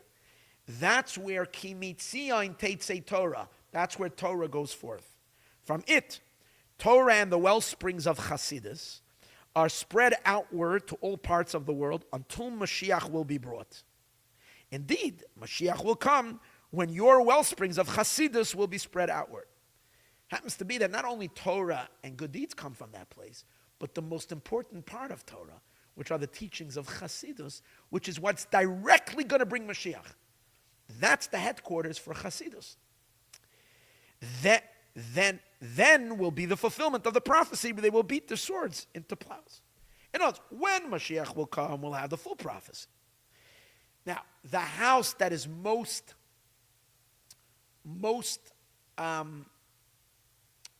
pivotal, or the most instrumental, if you might say, in putting the final touches, in making sure that Mashiach is here, who's going to dismantle all the weapons in the world? That house and that headquarters is in New York City. So it shouldn't shock anybody that the event that took place about disarmament happened in New York City. The significance of the above is as follows. And the Rebbe goes on to explain. When the Rebbe, the leader of our, when he says the Rebbe, he's referring to his father-in-law with the continuation of himself. When the Rebbe, the leader of our generation, arrived to this spiritually lower hemisphere, that idea is based on, as he explains in the footnote, that the higher hemisphere is referring to Europe, and Africa, and all those countries that are closer to Israel. That's called the higher hemisphere, and the lower hemisphere is Australia, America, Canada, South America, which are all in the lower hemisphere, where is farther away from Sinai, okay, and from Israel. So, and therefore, it's spiritually a lower place. And established his seat in this country and city, he steadfastly began to accomplish the refinement and elevation of the lower hemisphere. Let me rephrase. The Rebbe started to refine the world, the previous Rebbe, when he came to America, and brought Jewish observance and Hasidus to the lower part, to the bottom part of the world, as we see it. What he basically did was began the refinement of the coarser elements of existence, of creation. Therefore, impacting humanity from the bottom up. And what happens as a result of that is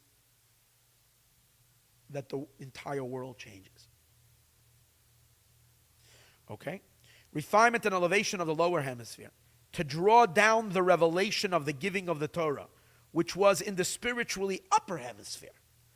The giving of the Torah was in the higher part of the world. What the Rebbe did in 1940, the previous Rebbe, is he moved the Torah from the upper hemisphere to the lower hemisphere. thereby bringing the effects of the giving of the Torah from the upper part of the world to the lower part of the world, into it as well. Furthermore, this hemisphere became the source for the activities to spread Torah and wellsprings of Hasidus outwards to all parts of the world.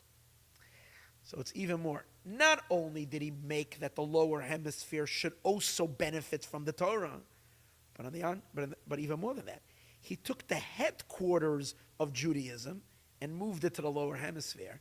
So from the lower hemisphere, all the light is coming from the bottom up. What is the Rebbe referring to? Chabad is spreading light to the entire world. But where is everybody coming to hear Torah from? 770, which is in Brooklyn, which is in the bottom. That means that all the Hasidim in Israel even, all the people in Europe, the people who are looking for new Torah, deeper Torah, they're not going to Jerusalem. They're going to the bottom of the world to hear Torah from America. Now by doing that, the refinement, Sinai basically, moved to New York. Sinai used to be the headquarters from where Torah is coming.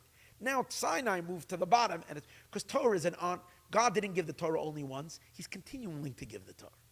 It used to come from the yeshiva in Europe, closer to Israel.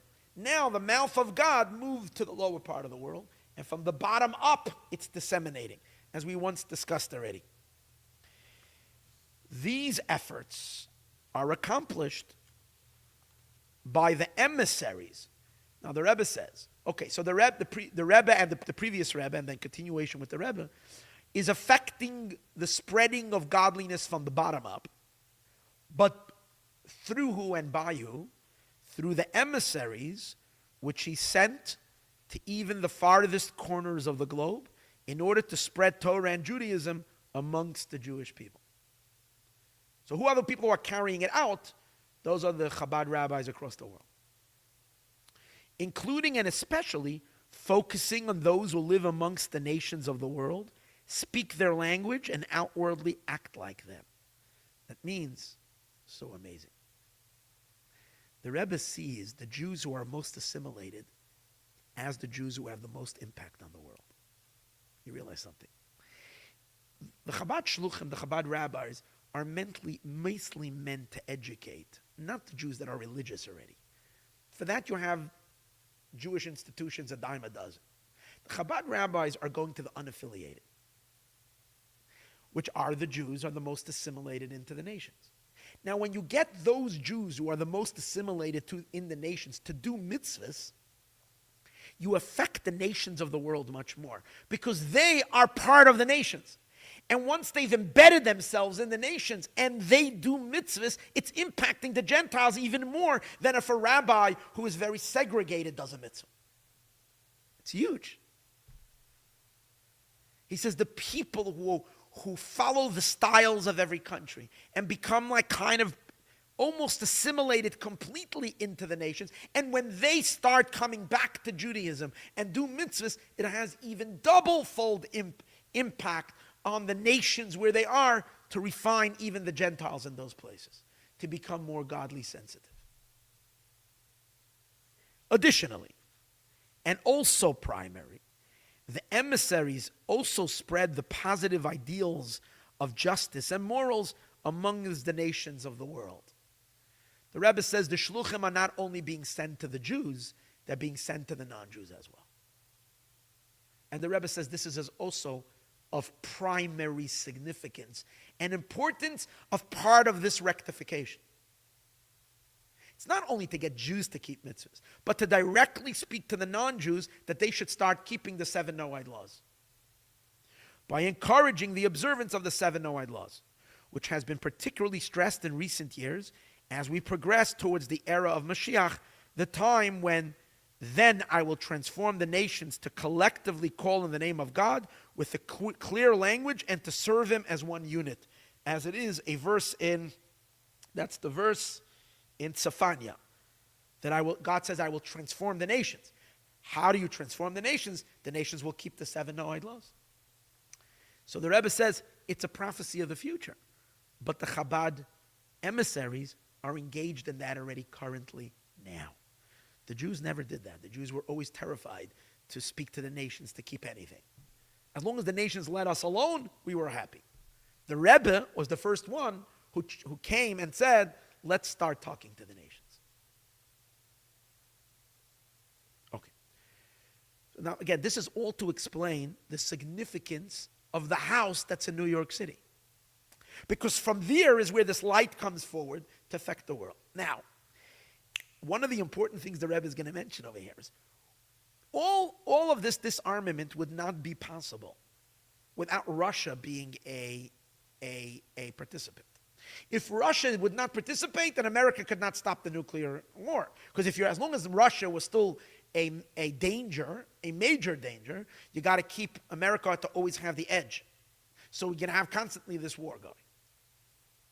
So the reason why this all would work is because Russia was no more a threat. Because the Soviet Union fell and Russia was kind of like reformulating itself. If that's the case, the Rebbe says, so I understand America, but how does the Rebbe, the previous Rebbe, affect Russia? In addition to the fact that Chabad was in Russia for 200 years, the headquarters of Chabad and Hasidus was. But in addition to that, even now from America, the Rebbe says the emissaries of Lubavitch in the last few years, since 1988, have completely now, the truth is, Chabad always had an underground in Russia. But that was an underground. But an open presence in Russia, in an open way they can work freely without having problems with the government, started in 1988, 1990, 1991. So the Rebbe says in the last couple of years, the emissaries completely reached into Russia. And as a result, and spread, and what were they doing? Getting Jews to keep mitzvahs and beginning to impact the nations as well. So that's what impacted Gorbachev and Yeltsin to come and make this deal. So the Rebbe is pinning it all to the work coming from 770. Let's read it inside. In the recent period, beginning from the year of miracles. Oh, the Rebbe starts it from I said 1988, but really it started in the year 1990, 5750, and continuing into the years of I will show you wonders, and a year of wonders and everything, which is 5751, 5752. Which these are the names the Rebbe coined for these years. I'm not going to go into it right now. The Rebbe said that those 3 years were years of incredible miracles. These activities have culminated in the liberalization of that country, Russia, which in its prime rallied for and proclaimed war on the publicization of Torah and Judaism. Again, you're talking with a country that made war on Torah and Judaism, even to the extent of contesting the belief in the world's creator and orchestrator. In other words, Russia's war was not just a war against observance, it was a war against God. It was trying to promote an atheistic belief. This included, Russia was such a force against Mashiach, against God's plan.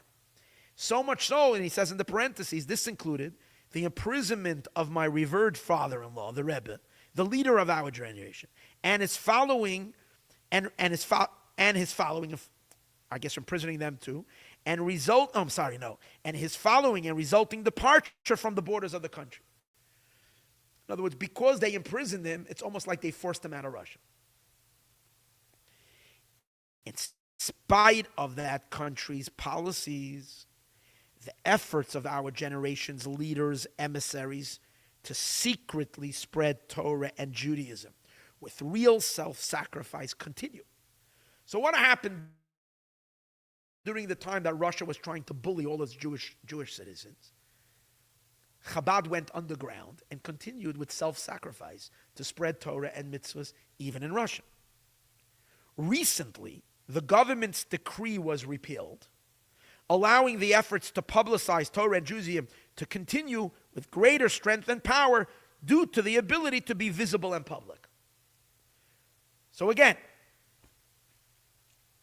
the Rebbe is sending influences everywhere. Those influences first have to be in Russia underground. But recently they were able to come up above ground and do their work. All of this is affecting the change. Again, this is is all building up to the effect of the change. The previous government has, to the point that the previous government has even collapsed. You have to realize that this was all new news. This is in 1992, so that happened in 1990. The previous government has even collapsed, and the new government established in its place has announced its commitment to justice, morals, and peace, founded on the belief of the world's creator and orchestrator. Russia joined the family of nations that believes in God but wants to give freedom to its people. Consequently, the meeting between the new president of that country and the president of this country, with the participation of many other major countries, heads of state, occurred on the eve of Shabbos, during which the decision and announcement concerning they will beat their swords and plows was undertaken.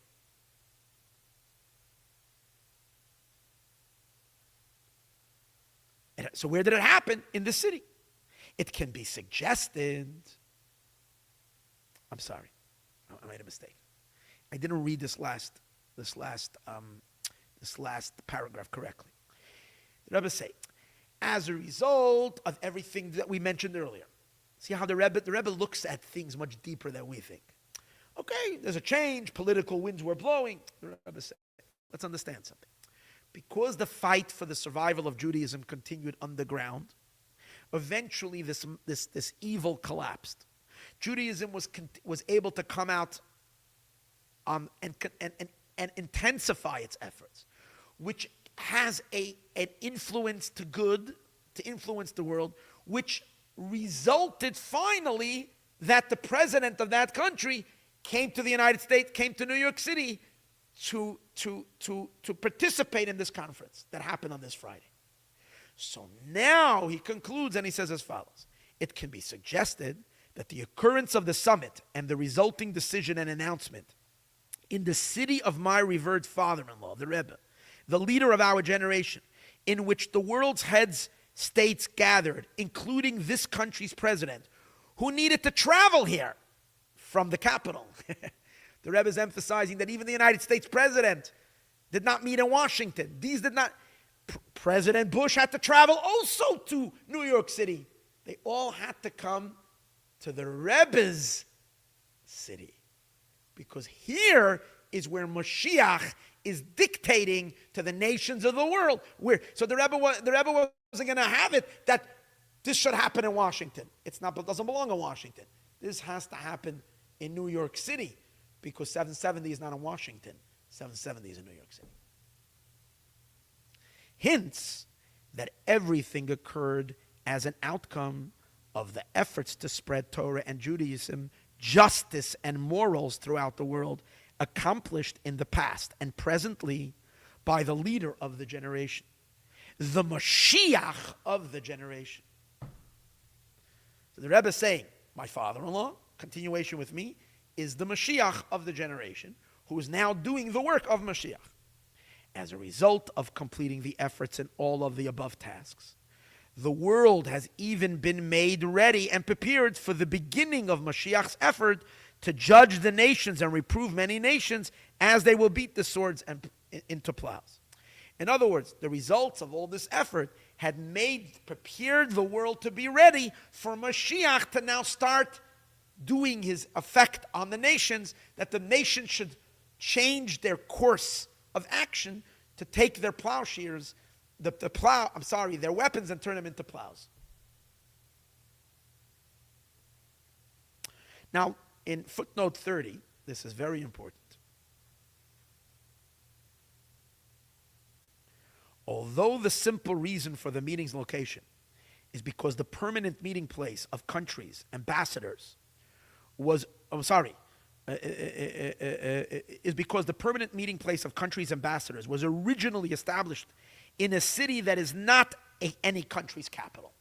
The Rebbe is giving a footnote on the idea that he said earlier, that it didn't take place in Washington. So he's saying, well, you can argue it didn't take place in Washington because the reason they chose for the United States in New York City is because they didn't want any country to feel that they own the United Nations. The United Nations has to be an international thing that is not owned by any individual country. If you made it in Washington, Washington would think it's the boss of it. And it's not. We need to do it somewhere, so they chose us. So that's the simple reason, the Rebbe says. The real reason, I love this, because the Rebbe is giving us godly glasses. He says the real reason it was established specifically in this city is because it is the capital city. It might not be the capital of the United States government, the United States, because the United States is not what's orchestrating this. The real boss is not Washington, the Rebbe is saying. The real boss, the one who's really orchestrating everything, is Mashiach.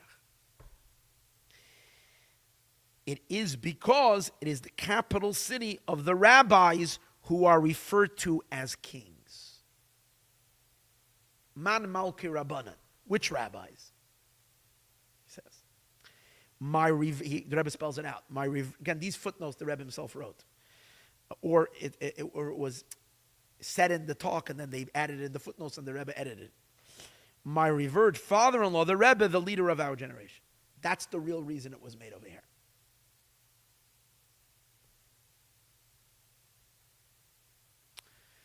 Now, on the idea that he said the leader of the generation is the Moshiach of the generation, the Rebbe adds a very interesting footnote. Footnote 31. See Sefer Asichas 5752, volume 2, page 469, regarding the leader of the generation being the Mashiach of the generation. This is overly emphasized with regards to my revered father-in-law, the Rebbe, the leader of our generation, as hinted into by the name Yosef Yitzchak. Yosef is associated with the prophecy referring to the redemption, that God will again stretch forth his hand a second time. Yosef means Yosef Hashem Yishein. It's a prophecy regarding Mashiach that the second redemption, which is this redemption, in addition to Moses is going to take place through the Yosef Hashem, which is the Rebbe's father-in-law's name, and gather lost ones of our people. And Isaac Yitzchak, meaning laughter, which is the same term as then our mouths will be filled with laughter, referring to the era of redemption.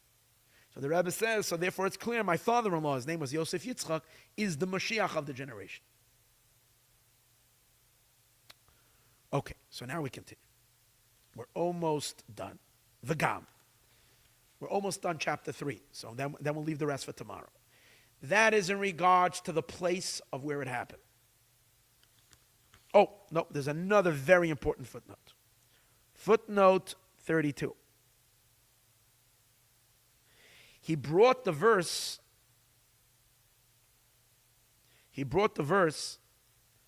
that Moshiach is going to judge between the nations, right? To note, he says, the United Nations was founded in the lower hemisphere with the purpose of establishing global unity and peace. Again, the Rebbe himself writes this. When was the United Nations established in America? And basically, this is the birth of this organization. Soon after the leader of our generation arrival to the lower hemisphere. So the Rebbe basically says the whole idea, it's not just this particular event. The whole inception of the United Nations with a dream of world peace is a byproduct of the fact that the previous Rebbe came to America. In other words, it's the advance of Judaism to the pre-Messianic state. In other words, the final stage of pre-Messianic work of the Jewish people was going to be in America, led by the Lubavitch movement from the United States. As soon as that final stage was put into place, it started to have repercussions in the world, that the world starts envisioning already a Messianic world. And therefore, they established the United States nations. Starting with the decision made during the war around 1942, and primarily at the end of the war around 1945. Its location in the city of the leader of our generation and the construction of a designated building for the UN around 1951. When the Rebbe writes that happened around 1951, the Rebbe is The Rebbe is hinting to not just to his father-in-law, to himself as well. Because when did the Rebbe take over his father-in-law? In 1951. That's when they completed the building, in 1951. Emphasizes that global unity and peace is a result of the leader of the generation's activities to refine the world through spreading Torah and Judaism, as well as justice and morals throughout the world. Whenever the leader of the generation's activities to refine the world are increased, the sustainment and strengthening of the organization, whose purpose is to make global unity and peace, is also increased, leading to the finalization and completion of refining the world with the fulfillment of the prophecy, they will beat their swords into plows, which is the foundation of this organization. And then the Rebbe puts in a footnote to the footnote. The prophecy is foundational to the extent that this quote is inscribed on the wall of the building. All of that, see what I'm saying, is all of this the Rebbe himself stated. So you're going to look at the UN today and think they're one of the most corrupt organizations. Yes, because, klippas can get into everything, but that doesn't change the essence of what it's.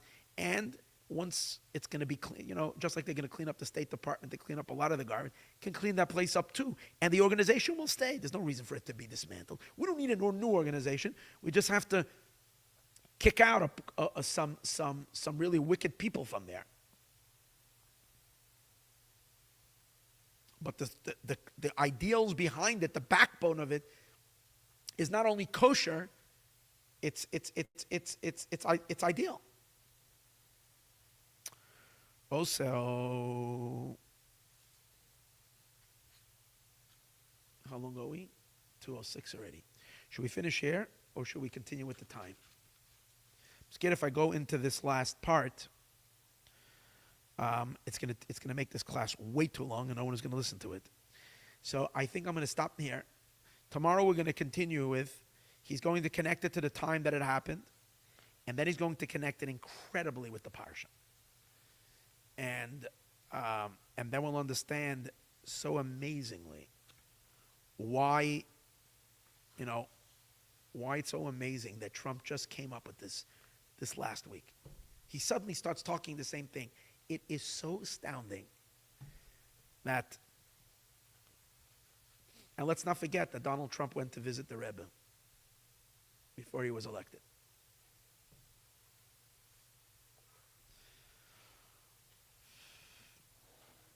It's amazing.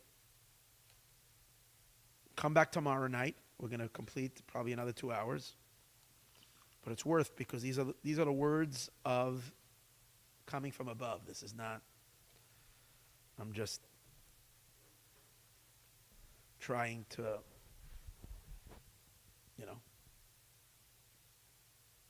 highlight the points so that everybody can see, but this is the talk. All right, everyone, let us see Mashiach before the class can continue tomorrow. And we shall continue Be'ezrat Hashem in tomorrow's class.